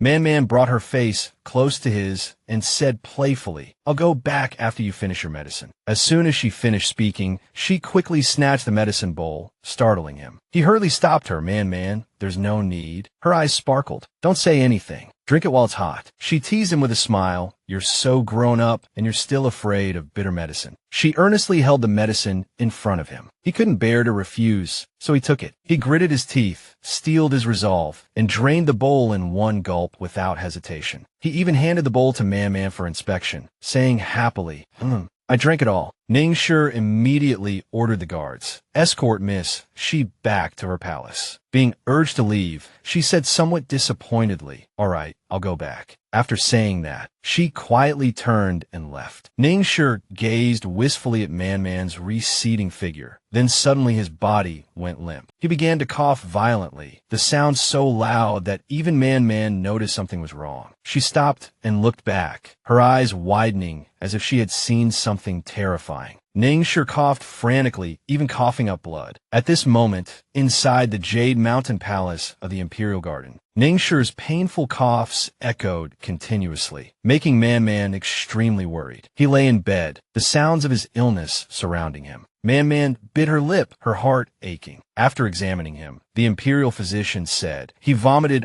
all the medicine he just drank. He needs acupuncture to prevent him from vomiting again. She anxiously asked, he's been sick for 2 days now. Have the imperial physicians found the cause? The 2 imperial physicians replied helplessly, we are unable to do anything. We still haven't found a reason for the second prince's vomiting. We can only use acupuncture and medicine to alleviate the symptoms. For the time being, Ningxi's coughing became more severe. After hearing this, Man fell silent, clenching her fists, her face filled with anger. With a determined expression, she thought, this can't go on any longer. She said resolutely, I must find a way to save him. The scene cuts to the West Palace's Yuhua Palace, where pink flowers bloom in profusion. Consort Su listened to the servant girl's report with a cunning expression, a satisfied smile playing on her lips. She couldn't help but laugh. Ha! It's really a pity. Zheng Mucheng was clever all his life, but in the end, he still used that self-proclaimed clever fool. As she spoke, she picked up a small knife. He still wants to learn how to borrow a knife to kill and frame someone. Just like when the Sumerians angrily stabbed a small knife into the bronze mirror in front of her, muttering, if I hadn't discovered it 10 years ago, she would have made the same mistake as her wet nurse, trying to kill 2 birds with 1 stone against me. Suddenly, her eyes widened. She abruptly pulled the knife out as Ningxi sat beside her, adding fuel to the fire. I only remember the wet nurse being suddenly replaced back then. I didn't expect this matter to cause Mother so much trouble. She waved her hand dismissively. By the way, sure, wasn't your wet nurse from the same town as that little bastard? Mother just asked her to visit more often, so she wouldn't be too estranged from her relatives and friends, right? A look of disgust crossed her face. But I didn't expect your wet nurse to be so foolish, instigating that girl to tell those bizarre stories to that little bastard. As a result, that little bastard refused to leave her. Sumerin continued viciously, who knew that little bastard was so timid, yet dared to do something to harm Mother, and even pretended to be pitiful, crying, and carrying on. Following the clues, Mother was almost implicated. She could only temporarily endure the pain to ensure that Thing was punished. The green hills remained, yet their desires were extinguished, leaving only the youth. He fell silent, seemingly lost in thought. Sumerin toyed with the lotus seeds on the table and said leisurely, "It's just that the vixen's belly is round. Wanting to die together isn't that easy. You know." She peeled the lotus seeds nonchalantly, her tongue sharp as a knife. "I'm just afraid a group of small fry will use the name of ghosts and gods to do something deadly. It's a pity that with that vicious and terrifying thing, it's not easy for His Majesty to get to the bottom of it." Her disdain grew with each word. "Otherwise, how could those big shots in the court not be able to handle the vixen? They're truly a bunch of spineless cowards. Forget it. Let's not talk about this anymore." Sumerin, her face beaming with excitement, handed him the peeled lotus seeds, implying that this hunt was indeed nothing and that he shouldn't let others do his dirty work anymore, right? Hadn't she always been good to him? Ning Shuo smiled and played along. Mother has always been exceptionally intelligent. Suddenly, a flicker of fear flashed in his eyes. Sumerin frowned, displeasure evident on her face. She threw the lotus seeds in her hand as if she had gone mad, shouting, "No, no." Her face twisted into a horrifying expression as she denied, "Your father wouldn't smile like that." He fell silent, unable to utter a word. Then he forced himself to imitate Ning Hong. She quickly brightened up again, her eyes sparkling as she said, "That's right." Sumerin gently caressed his face, then became insistent. "Sure, if you were more like your father, everything would be perfect." Hearing this, Ning Shuo clenched his fists uneasily until his palms bled, but he still forced a smile and agreed. "Yes." In the Jiwa Pavilion of the West Palace, one person read a letter while the other played the zither, the atmosphere leisurely and carefree. It wasn't until she finished reading the secret letter that Madame Zhang's brows furrowed slightly, glancing over the letter. She asked gently, her voice soft, "Has our Linger been in contact with anyone outside the palace recently?" Linger was taken aback, the strings of the zither suddenly falling silent. She immediately looked up excitedly. "Madam, have you heard some good news? Jiang Yuan, he—" Her words trailed off as she quickly covered her mouth, feigning obedience. Then she added,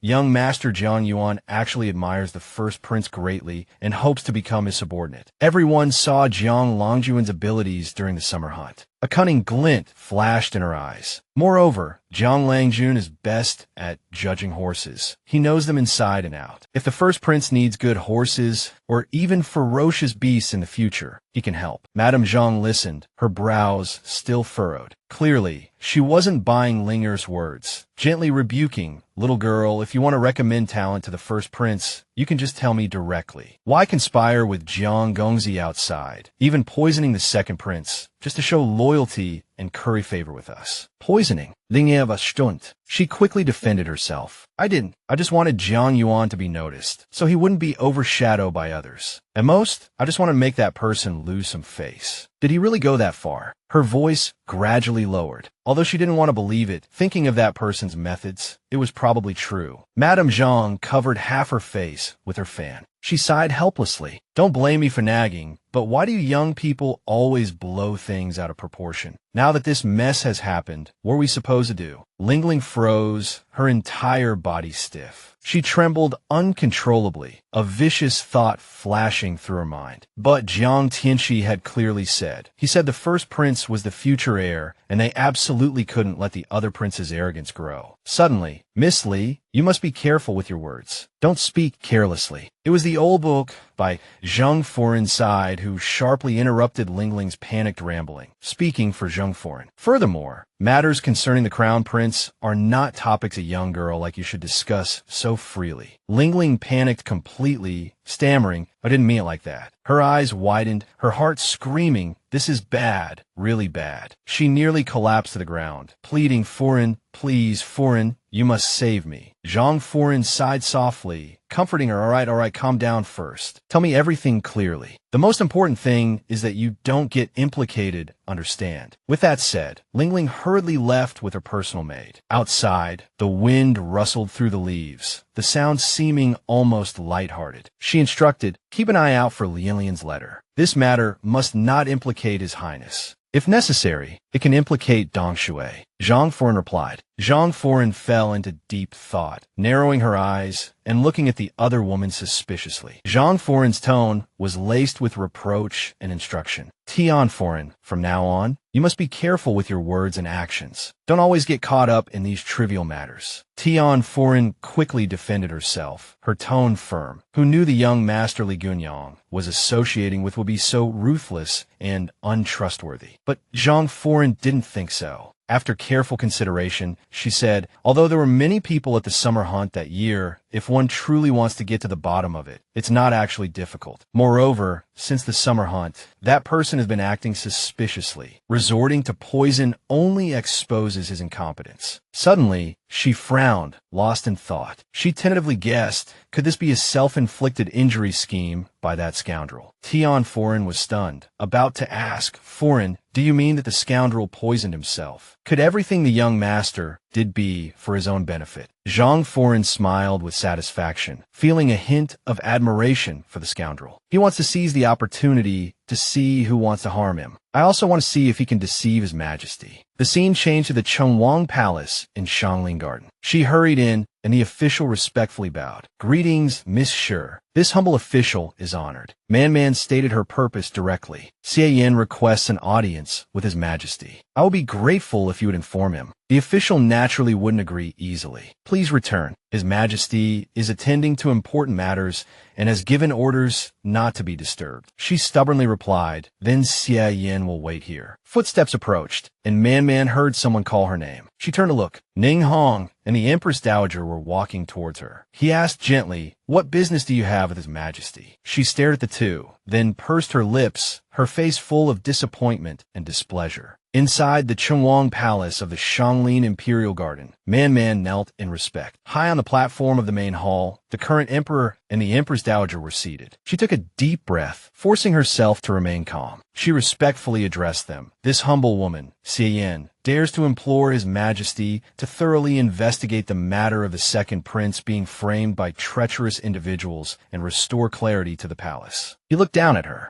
In terms of reason, benevolence, and righteousness, no one in the world can surpass me. As the ancients said, a teacher must have a justifiable cause. Man, on what grounds do you interfere in such a purely emotional matter? Just like those around her say, you are about to enter the West Palace and take charge. Hearing this, she was momentarily stunned, filled with bufu. She retorted loudly, completely disregarding etiquette and rules. This concerns the continuation of the royal bloodline and affects the stability of the empire. How can it be called an emotional matter? If those around her truly say such things, shouldn't the ministers who care about His Majesty first request an audience and then submit a memorial? If such words truly exist, I am willing to participate in the selection. The more she spoke, the more agitated she became, daringly interfering in the power struggle within the palace. Oh dear, the Empress Dowager chided gently. You're just a young girl favored by His Majesty, yet you speak so freely and recklessly. You're becoming quite unruly. This, however, was merely to prevent further trouble. Turning to the Emperor, she continued, Your Majesty's words, however, fill me with shame. While righteousness is paramount in war, statecraft requires strategy. Yet, with the Empress's position remaining vacant, I feel ashamed to occupy the position of Empress Dowager. I offer myself as an example, to assist Your Majesty in managing the inner court. He simply lowered his eyes and remained silent. Despite his words, he was ultimately pleading for her, both reasonably and discreetly. She listened, dazed, and said softly, I never intended to avoid my responsibilities. My laziness. Truly, it is my fault that things have escalated to this point. I implore Your Majesty to thoroughly investigate this matter, to atone for my sins, she declared, easily seeing through her true intentions. With the Empress Dowager having spoken thus, Ningshi had no choice. After all, in this era, filial piety came before all else, save loyalty. Mother is too benevolent. I also bear responsibility for my excessive indulgence. I can only rely on Mother in this matter. As she wished, he added, it should have been this way all along. However, I am getting older and fear my energy is waning. I will need the young lady to run errands later.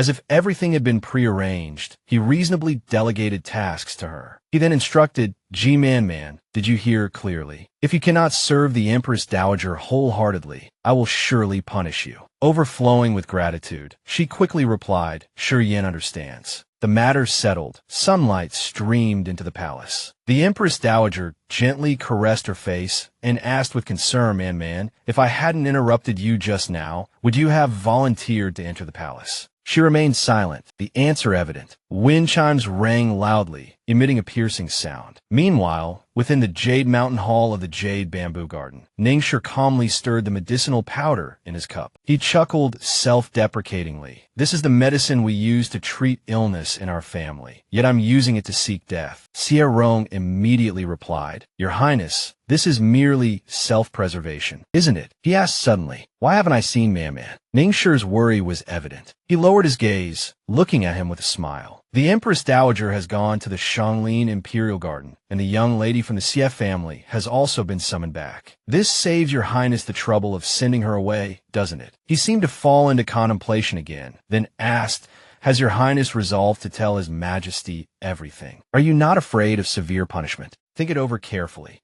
He replied casually, I thought when we devised this plan, Jiarong and I had already reached a consensus. Deceiving His Majesty, the worst outcome would be death. But if I remain trapped in this situation, the next time, I fear it will be more cruel than death. After venting his grievances, he stared at his palm, as if trying to remember someone through it, his voice softening unconsciously. Besides, there's one more thing I want to keep in my heart. Jiarong asked, Even if it costs you your life, you have no regrets. He answered firmly. Meanwhile, in the Empress Dowager's palace, Man declared confidently, That's right, I will enter the palace myself. Just like everyone says, I will become the true Empress. The Empress Dowager sighed and asked, Have you ever considered what it means to be Empress? The image of that stubborn young girl appeared in her eyes. Man looked up awkwardly, scratching her cheek lightly. Manage the inner court and become an example to the world, she replied. The Empress Dowager scolded, You understand nothing, yet you dare to say you want to be Empress. The Empress Dowager sighed heavily and asked, If His Majesty were serious, how would you respond? Man pouted and argued, but His Majesty is a wise ruler. You shouldn't blame me for causing trouble, right? Hearing this, the Empress Dowager couldn't help but remind her. Silly child, His Majesty is ultimately a wise ruler. He favors you now, but that doesn't mean you can be disrespectful in the future. If you have no one to support you, Man, where will you retreat to? As a woman in this world, never trust a man's promises lightly. Man pursed her lips in thought, then asked blankly, What if that person is worthy? The Empress Dowager glared at her, paused, then flicked Man's forehead with a snap. Man cried out in protest. Oh dear, the Empress Dowager said gently, You're still just a child. How can you judge a person's worth? We'll talk about it in a few years. Man rubbed her slightly aching forehead, listening intently. She snuggled into the Empress Dowager's arms and said coquettishly, Man thanks great-grandmother for her protection. The Empress Dowager playfully scolded, Remember that next time as well. Just then, footsteps approached. Suddenly, a palace maid came over and whispered something. Oh, is that so? The Empress Dowager smiled. Then the Empress Dowager said cheerfully, Man, come with great-grandmother. The head eunuch has obtained Zhang Yuan's confession, and he's implicated a rather important person in the palace. In the main hall of Shaolin Palace, all the noble ladies had gathered. Man, quick-eyed, noticed someone arriving from afar. Zhang Xian appeared. The Empress Dowager said calmly, You arrived quite quickly. Hearing this, Zhang Xian turned around in surprise and immediately changed direction. He bowed respectfully and then, without hesitation, confessed his wrongdoing. Of course, it was mainly to avoid future trouble for himself. Why not shift the blame if he could? The second prince had been victorious in the hunting competition, and this lowly one was buffoon and was misled by a sycophant. I used a powder that affects horses, intending to play a prank on the second prince, but I didn't expect to frighten His Highness. He looked up tentatively. He then proceeded to put on a show of sincere remorse and deep understanding. Later, this lowly one also felt that it was not a small matter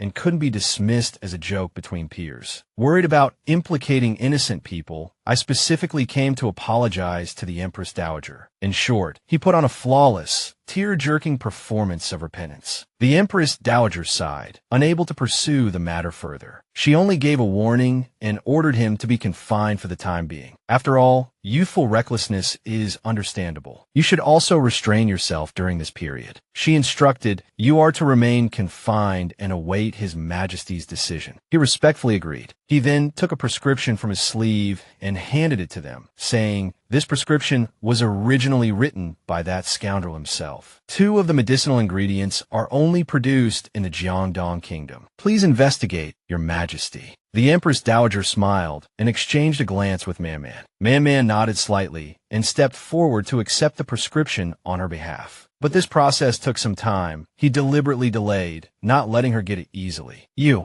Man-Man frowned, about to ask a question, but saw the hostility in his eyes. Xie Yan approached her and whispered, "If it weren't for Xie Yan insisting on getting to the bottom of it, that bastard's matter would have been long over. Now that you've made such a big fuss, I'll be frank, you'd better find the real culprit and close the case quickly." She had also intended to stir things up, implicating all the powerful figures in the palace, and thoroughly eradicating the opposing faction. Man-Man was momentarily stunned. He was clearly warning her. She frowned, her eyes wide with surprise. She recalled the countless malicious glances, the whispers, and Ning Shixi's indifferent attitude, as if he had long been accustomed to such things. She tightly clutched the prescription, finally managing to obtain it. With the matter settled, he didn't linger any longer. "This lowly one has already spoken a few words with Miss Xie, and now I take my leave." Only the sound of the wind remained in her ears as she stood there, dazed. The Empress Dowager looked at her and sighed. There's an old saying, "Pearls and jade have no feet, yet they come to you." In the palace, rumors spread faster than anything. She was taken aback and immediately asked, "Was the dangerous person in the palace that great-grandmother mentioned earlier just a lure?" The Empress Dowager smiled meaningfully and offered guidance. Whether it's luring the snake out of its hole or startling it into the grass depends on the snake's nature. She looked at the prescription with confusion, only to hear the Empress Dowager say, "Jian Xian has been spoiled since childhood. He acts extremely rudely and is also timid, so naturally he could be lured out." Her eyes lit up, and she expressed her admiration without reservation. No wonder Father said that great-grandmother's strategies were exceptional. A woman no less capable than a man. "It's a pity I couldn't witness your brilliance firsthand." Hearing this, she paused slightly. Then she said happily, "You have a way with words." She continued, "This little snake, great-grandmother has helped you lure out. As for the big snake in Jiangdong, I'll leave that for you to practice your skills." Thus, in the main hall of Shaoan Palace, the Grand Eunuch, one of the ancient court positions, was responsible for the Empress's inner palace affairs. She looked at Man-Man lovingly and, seeing her diligently reading the imperial edict, remarked, "It's a pity the suspect is so clever. My methods are difficult to apply in this situation. Otherwise, this young lady wouldn't have to trouble herself so." The Empress spoke while looking at the Grand Eunuch with surprise, then smiled faintly at Man-Man, understanding dawning in her eyes. Even the wet nurse chimed in, "Young master, the Empress Dowager has decreed that this matter is minor and should be resolved quickly. Besides, the Imperial Kitchen has prepared the plum juice, and if it gets any colder, it won't taste as good." At this time, Zhang Yuan was kneeling below the main hall. He couldn't help but speak up. "This matter has far-reaching implications. How can it be left to a young girl who understands nothing to decide?" Man-Man stared at him with wide, round eyes. Then she smiled gently, seemingly having thought of how to question Zhang Yuan. Without hesitation, she replied, "Indeed, by order of the Empress Dowager." Resting her chin on her hand, she declared smugly, "This small matter will be handled by me personally." At this moment, Man-Man was still sitting in the study, concentrating on the man's confession. According to his statement, the beast-taming pills used to poison the second prince were indeed your doing. She angrily questioned. Zhang Yuan knelt below, his whole body trembling. He bit his lip and pleaded urgently. "Zhang Xian forced me to do it. He wanted to humiliate the second prince publicly." She pressed him sharply. "And the wolf carcass in the second prince's bag, was that also your doing?" He confessed honestly, yes. A mother wolf protects her cubs and would inevitably seek revenge on the one who killed them. Since Jiang Xian had already caused the second prince's horse to go wild, I simply pushed the matter further. She asked suspiciously why. He immediately replied, "Because Li Moling said there would be a great reward if I could eliminate the second prince for Madame Zhang."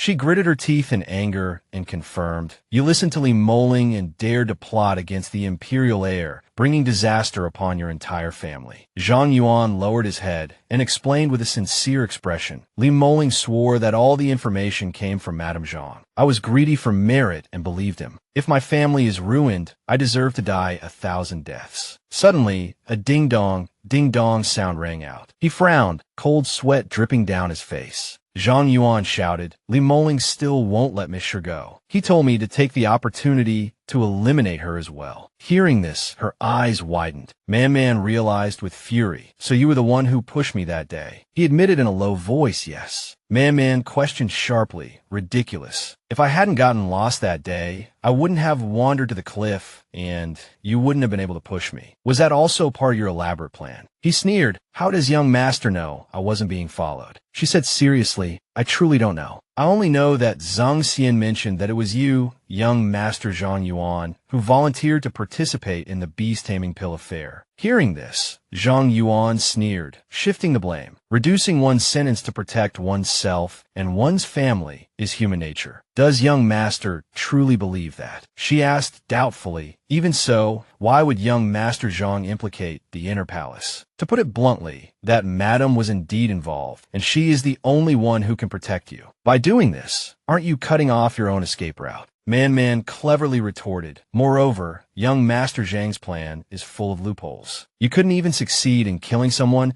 and success or failure depends on fate." She slowly walked towards him and said, "Xie Yan was also involved before and couldn't see through these schemes. Do you still want to cover up for the Emperor and the Empress Dowager now?" Finally, Man stood before Zhang Yuan and asked imposingly, "Are you still refusing to tell the truth, young Master Zhang? Are you afraid of implicating your entire family, 9 generations?" He was momentarily taken aback by her imposing manner, but quickly regained his composure and laughed like a madman. "Ha ha." His mocking expression puzzled her even more. Zhang Yuan suddenly roared. Nangong has long indulged Li Moling in killing his wife. There's no right or wrong in this matter. He even Wangxing Ed to send that stupid woman into the emperor's harem to curry favor. That immoral and incompetent person is the root of our family's misfortune. That fool thinks himself clever. Fortunately, Yang Ying is arrogant. It only took a few words of provocation to cause trouble in the palace. It turns out she had already colluded with Madame Zhang.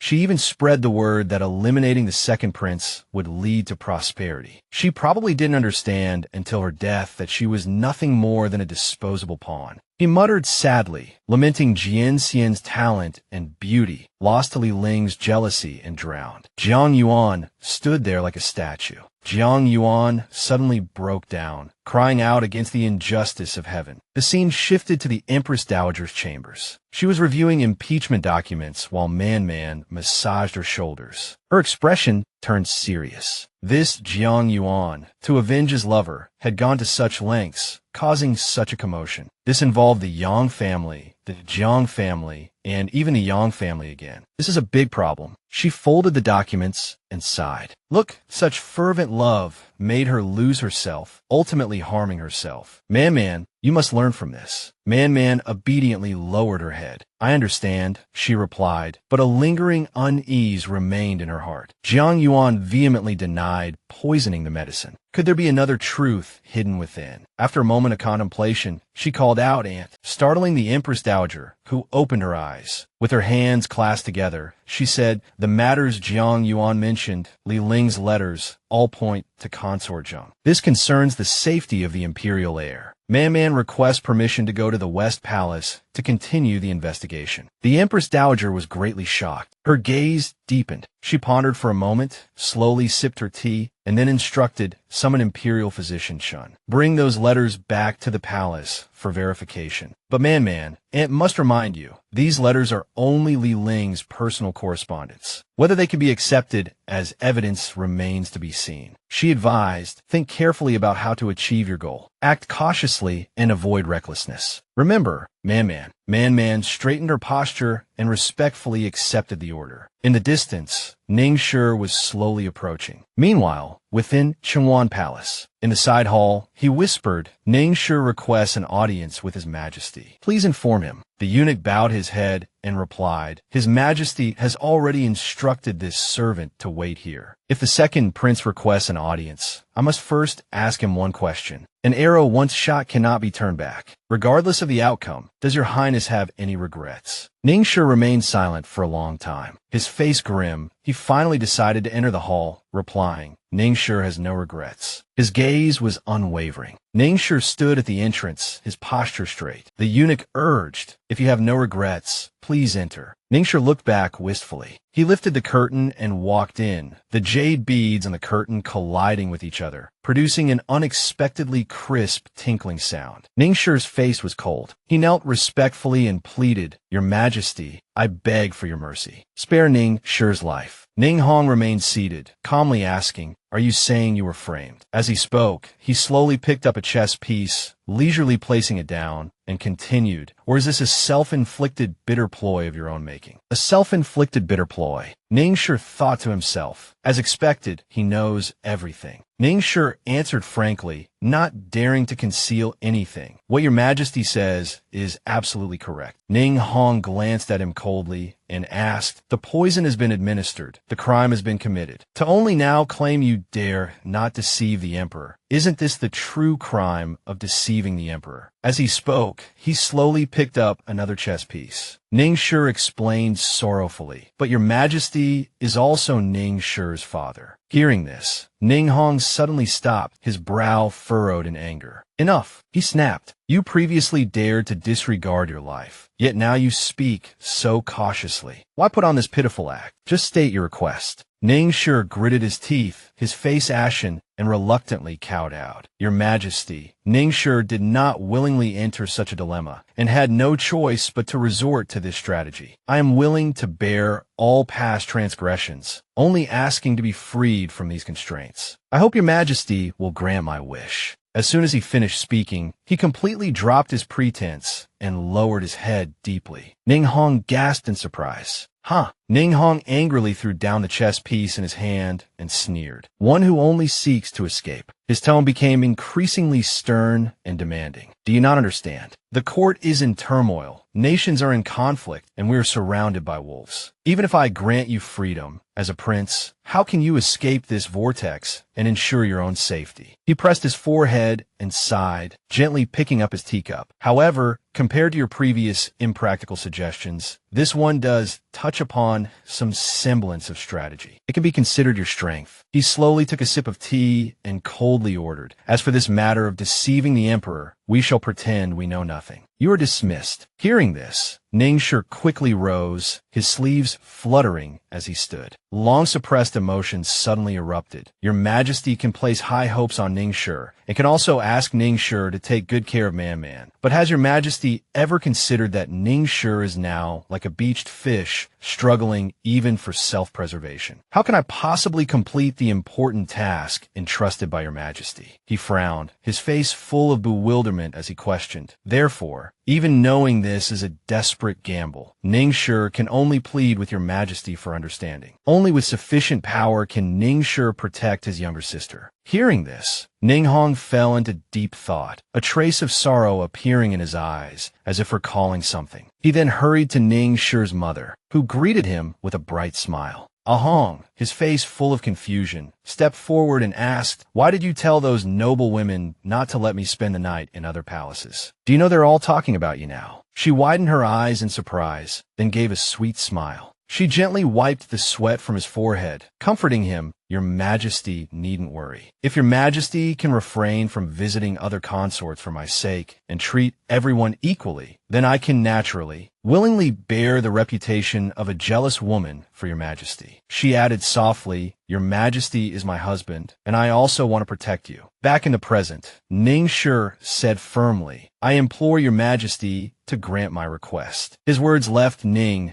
Hong momentarily stunned, without a reply. He only glanced coldly at him, his heart aching as he recalled Xie Yan's second and third sons, one skilled in literature, the other proficient in martial arts, supporting each other in their struggle for the throne. The 7 sons of the Wang family worked together, meticulously planning everything. He explained worriedly, even if I harbor numerous strategies, one person alone cannot outwit the entire world, not to mention the formidable power of the various noble families throughout the land. Furthermore, the border is also unstable. The Xiongnu tribe is powerful and ambitious, repeatedly harassing our borders. Ning Hong mentioned that after the new ruler of Xiongwei ascended the throne, he was determined to implement rapid reforms and development, secretly forming a pincer attack with the Wang tribe and maintaining an ambiguous attitude towards the court. He cited more examples, broadening Ning Shi's perspective. There are also large and small tribes throughout the land, constantly at war. The current situation is precarious, and no one involved dares to claim they are without worry. You don't even have your own secure footing. So how can you break through this predicament? Ning Shi was momentarily speechless. He suddenly strode forward, saying nothing, and abruptly swung his arm, overturning the chessboard in front of Ning Hong. The chess pieces fell to the ground with a clatter. Black and white chess pieces tumbled to the ground, emitting dull thuds. Ning Hong frowned and angrily asked, "What is the meaning of this?" He walked towards Ning Shi, leaned down, and said, "If the chess game has reached a critical point, why not simply overturn it and start anew?" He continued boldly, "Let's rearrange everything from the beginning." Ning Hong laughed and asked, "How do you intend to do that?" He slowly raised his arm and solemnly requested, "Ning Shi requests permission to go to Hengxin Commandery to defend the border." Upon hearing this, he fell into silent contemplation. He cautioned worriedly, "Tonghe Pass in Hejin Commandery is the only route for the Wang tribe's southern invasion. After years of fierce battles, every inch of land is stained with blood. Do you really want to go to Tonghe Pass?" Resolute, he replied, "If Ning Shi is unfortunate enough to die in battle, it would be considered dying for the country, living up to the name of a prince." His words were firm. If Ning Shi is fortunate enough to achieve military merit and gain control of military power, he can open up a new path for your majesty, with all benefits and no harm. He was so angry he couldn't speak and could only sigh helplessly. "Granted." Still uneasy, he advised, "The governor of Hejin Commandery is a man of integrity and has made repeated military achievements. When you arrive in Hejin, you must learn from him." He bowed and replied, "Thank you for granting my request, your majesty." Ning Shi will certainly live up to the trust placed in him. With that, he departed coldly. Suddenly, Ning Hong spoke, "Was that previous scheme planned for you by Xiaorong? Shall I eliminate him for you?" Hearing this, he trembled. Then he lowered his voice and said, "Thank you for your kindness, your majesty, but Ning Shi truly dare not accept." But Xie Yan was only thinking of his son. He explained, "Keeping him alive is precisely the evidence of Ning Shi's deception against the throne. It will also give your majesty more peace of mind regarding Ning Shi, won't it?" He softly interrupted, "If I truly wanted to take action against you, I wouldn't need this as an excuse." Ning Shi quickly shook his head and declared righteously, "No, your majesty is a wise ruler." Hearing this, the emperor was slightly moved. He suddenly recalled the unpleasant incident from the past, the harsh reprimand he received because of Consort Huang. His Majesty wanted to blow the matter out of proportion, completely disregarding the peace of the inner palace. This was not the action of a wise ruler. I implore your Majesty to investigate thoroughly and not be blinded by this matter. Moreover, this matter also involves heresy. Consort Huang was indeed an ill omen. He was so angry he could barely breathe. The court officials strongly opposed. Your subjects await your Majesty's decree. Consort Huang's memorial tablet must not be allowed to enter the imperial mausoleum. He was enraged and clenched his fists. At this moment, the Empress Dowager sighed and advised, "If your Majesty insists on investigating this to the end, then Consort Huang will not rest in peace even after death. Your Majesty, let her rest in peace." His hands fell woolly to his sides. After a moment of hesitation, he ordered, approved. He quickly regained his composure and turned to look at Ning Shi.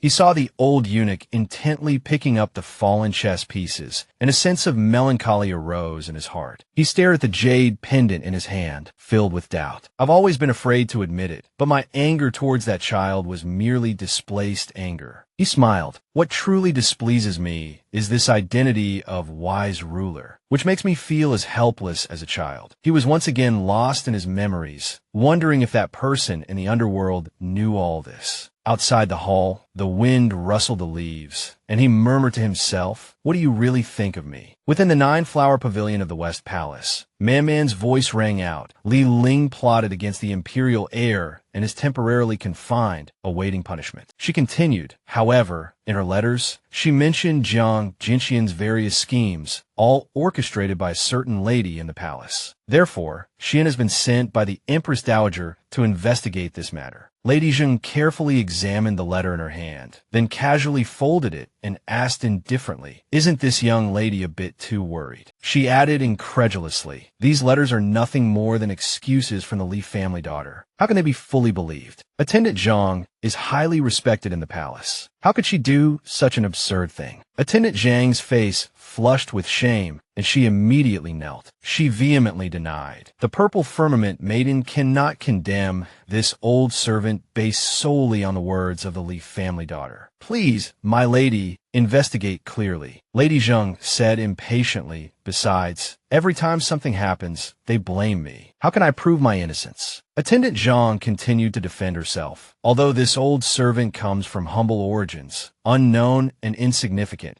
if someone uses this old servant's name to gain favor with my lady, and this young lady makes rash conclusions without thorough investigation, what does that make her?" Man angrily questioned, "Attendant Zhang, are you implying that Xie Yan acts without method?" She spoke calmly. Although Xie Yan is young, she understands that every action outside reflects on the clan. She asked coldly, "Unlike your clan's young master, Zhang Xian, who understands nothing." Lady Zheng gripped her fan tightly in anger upon hearing this. She feigned ignorance and asked, "What does the young lady mean by this?" Man took out a brocade pouch and replied, "Zhang Xian deliberately startled the horse, intending to harm the second prince. Isn't this the doing of the Zhang family?" She handed over the pouch. "If the matter of Jiang Tianxi was merely my lady's negligence and discipline, a momentary oversight, yet my lady repeatedly shields her, coupled with the matter of Jiang Shan's husband, how can others not overthink?" She pressed sharply, "Why do these things happen to occur within the family of the first prince's birth mother? My lady, wouldn't you agree?" She pursed her lips, maintaining her composure as she retorted, "Is the young lady joking?" Man responded without yielding, "It's merely the nonsensical fabrication of an ignorant servant. How could it involve the first prince and my Jiang family?" She even turned the accusation back on Man. "If the young lady is so eager to enter the palace, eliminating rivals like this will hardly garner support." Man calmly countered, "My lady is joking." She didn't stop there, continuing her rebuttal. "Furthermore, this time Xie Yan is merely acting on the Empress Dowager's oral decree, requesting my lady to investigate this matter. How can this be construed as wanting to enter the palace?" Man stepped forward and argued. "Moreover, whether Jiang Tianxi is connected to the Jiang family is not difficult to verify. This palace, after all, has no shortage of informants and spies." She showed no fear, even speaking boldly. "Besides, if there weren't already meddlers in the palace, it wouldn't be my place to overstep and interfere." Consort Jiang forced a smile, maintaining her composure. "Does this also fall under my responsibility?" she asked. Man retorted defiantly, "Of course, consort. As the highest-ranking noble in the palace, ensuring its peace and purity is naturally your duty." Consort Zheng fell in a deep thought after hearing this. Man didn't say anything more, simply standing there and quietly watching her. The atmosphere in the room grew tense. Consort Zhang's gaze sharpened like a blade, but in the end, she lowered her voice. "Little girl, you are right." She coldly ordered, "Confine Attendant Zhong to her room." The designated scapegoat panicked instantly. Consort Jiang continued, "Until this matter is cleared up, she is not permitted to leave." "Jiang Jian," she cried out in terror. "Consort, this old servant." Before she could finish, her mouth was gagged, and she could only let out muffled groans. Man watched as she was dragged away, still protesting, but ultimately helpless. She breathed a sigh of relief. This should improve her brother's situation considerably. Consort Zheng spoke. "Although Attendant Jiang still holds power in this matter, there are a few things I want to make clear." She said casually, "Firstly, the poisoning and the attempt on the second prince's life have nothing to do with me. However, I can offer you some guidance, little girl." Man replied impassively, "Please enlighten me." Consort Zheng said meaningfully, "Little girl, you come from a military family and are far more knowledgeable than I. Do you know what the 34th of the 36 stratagems is?" She smiled knowingly. Man's eyes widened, seemingly understanding her implication. Panic washed over her. Meanwhile, between the Xianglin Park, the Imperial Garden, and the Yushan Palace, the wind howled and the atmosphere was tense. Xiao Rong and another person stood in a hostile standoff, the latter's hand reaching for his weapon. Just then, Ningshi approached from afar. He frowned at them. Xiao Rong seized the opportunity and respectfully called out, "Second Prince." Eunuch Shen also hastily bowed. "Greetings, Second Prince." The other person used this as an excuse to leave. Since the Second Prince has returned to his palace, this servant will take his leave. Ningshi paused, momentarily taken aback. The wind rustled through the picturesque scenery. Xiao Rong said gratefully, "This subordinate thanks your highness for sparing my life. If not for your highness's mercy, I would have already become a ghost under Eunuch Chen's blade." Ningshi said coldly, "If you are not truly grateful, Master Xia, there is no need for such theatrics. Judging by your demeanor today, you must have anticipated this." He asked earnestly, "But, Master Xia, aren't you afraid that His Majesty will disregard Ningxi's wishes and insist on killing you?" Hearing this, Xiao Rong's expression changed. He was silent for a moment, then smiled faintly. "Your Highness overestimates me. In His Majesty's eyes, what difference is there between me and an ant?" Xiao Rong continued, half joking, half serious. "Perhaps His Majesty simply wants this subordinate to contribute to this matter and will naturally spare my life. Having seen through this, what is there to fear in gambling with my life?" Ningshi was taken aback. He cautioned, "The human heart is unpredictable, Master Jia. Have you considered what would happen if one day your calculations were wrong?" This reminded Xiao Rong of the past, when he had naively said, "A Rong hopes I can understand His Majesty's thoughts." But Ningxi's mother had responded, "You always suspect others, even when shown kindness, suspecting ulterior motives. Have you ever truly been happy?" He had anxiously said, "Please listen to this subordinate, Your Highness. The Emperor's heart is unpredictable. Human hearts are fickle. If His Majesty, if he no longer favors you, what will you do?" She had replied cheerfully, "Even then, I will still believe in him." Back in the present, Xiao Rong was satisfied with his decision. He smiled slightly and said proudly, "Unfortunately, until now, this subordinate has never miscalculated." Ningshi was speechless. Suddenly, a rustling sound came from behind them. Both were startled and turned to look. Man came running, panting,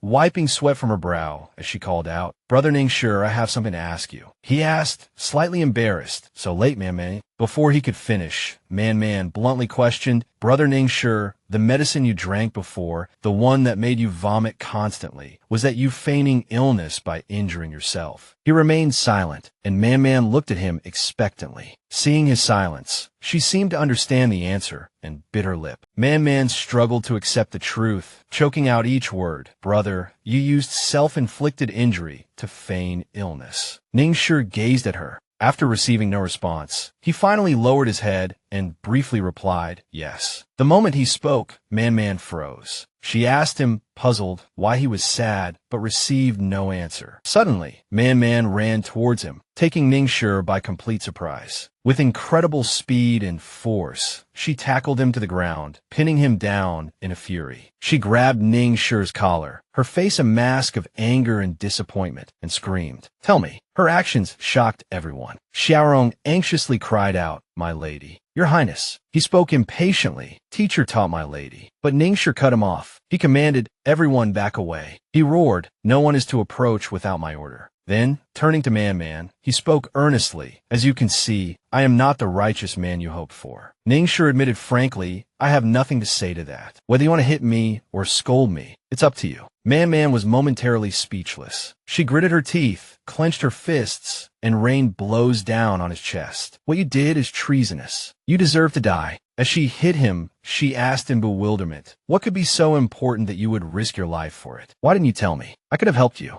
Ningshi clenched his jaw, silently enduring each blow. Her blows grew heavier. Just like last time, she continued, Consort Zeng had already agreed to clarify the rules of the inner court to prevent this from happening again. She asked in disappointment, "Did you ever think that if something went wrong, I would never see you again?" As her words fell, the tears she had been holding back finally poured down, each drop landing on Ningxi's face. He smiled softly, filled with happiness. Suddenly, he asked, Man, have you never been bound by strict rules? She stopped involuntarily, her eyes filled with emotion. I told you, he reminisced. I imitated my father and brother's attire to disguise myself. Nothing more than a monkey wearing human hat. I learned from books to use sweet words to cover up my mistakes. I became the cavalry commander, but all I received was jealousy and betrayal. Returning to the present, he explained with a smile, Man, some people are born favored by rules and laws. Because of their status. He raised his hand. Like you, Ningshi gently caressed her cheek, soothing her. All the rules favor you, so you think that as long as you follow the rules, you can solve my problems. But how could I dare to hope for such a thing? Could I also receive preferential treatment because of you? Hearing this, Man's cheeks flushed, her eyes wide with surprise. She clutched his clothes tightly, rebuking him angrily. There's always a way. You could have told me. I could have, he countered, but I didn't want to. This left her speechless. He asked seriously, Man, don't you know how terrible things could have become? You would just rely on your Ningji. She stared blankly, seemingly understanding something. Ningji continued, smiling, I know. She obediently wiped away her tears. Then she stood up coldly and walked away. I understand. Ningshi suddenly called out, Man. Her small footsteps stopped. He slowly stood up, his gaze following her. Ningshi said, His Majesty has granted permission. On the 3rd day of next month, we will depart for Shanghai Pass. For the country, to guard the border. She remained silent, speechless. Meanwhile, in the side room of the Chongxian Hall in the Eastern Palace, Man poked at the pastries in front of her with her chopsticks, her face full of dejection, unwilling to eat anything. The Empress Dowager, high and mighty, seemed to sense Man's mood. Slowly sipping her tea, she asked, Isn't today the 3rd? The nanny beside her replied, Yes, Your Majesty. Today is the 3rd. The almanac says it's a good day for travel. The Empress Dowager continued, Since that's the case, why is there a little girl still nibbling slowly on pastries? Man remained unmoved, her brow furrowed, her expression downcast. Not long ago, she had rushed to the palace gate. Suddenly, she heard a scream from inside and stopped abruptly, anxiously shouting, Ningshi, I'm here. Her eyes widened abruptly. Xie Yan was choking someone, gasping for breath. The person was already foaming at the mouth. Man rushed forward furiously. Stop! What are you doing? Xie Yan turned to look at her with bloodshot eyes, ignoring the person's desperate gasps, a cold smile playing on his lips. The Shishan slave came to bid farewell to Your Highness. Unfortunately, in order to reach the post station before dark, His Highness has already departed. All I have left to do is clean up this excess. She swung her weapon in anger, swiftly seizing his arm. Through gritted teeth, she said, I told you to stop. Didn't you hear me? Xie Yan nonchalantly released the fabric he was clutching. The person coughed incessantly, tears and saliva streaming down their face. She glared at him, demanding, The second prince just left, and you're already wantonly killing innocent people. He stared at her coldly as the person vomited violently. Xie Yan explained, This lowly servant killed their former master, so they deserve to die. Man still disagreed, questioning if they were truly guilty. The palace has its own rules for punishment. How can you privately torture and kill? Hearing this, he sneered, The palace's rules. He continued, his voice full of disgust. Where were these rules when the second prince's mother was murdered and he himself was humiliated? Hearing this, she tightened her grip on the weapon in her hand. Xiao Rong added, Where the rules don't reach, there are naturally other methods. So, how is what I did any different from what Xiao Nalan did? She asked, puzzled, what do you mean by that? He slowly peeled something sticky off his hand and walked forward. Xiao Rong returned the weapon to her, saying, Jiang Shuiwei of the Jiang family committed suicide by swallowing gold 3 days ago. Hearing this, Man's eyes widened in shock. She angrily asked, Are you saying that my exposing Jiang Shuiwei was just borrowing Madame Jiang's hand to kill?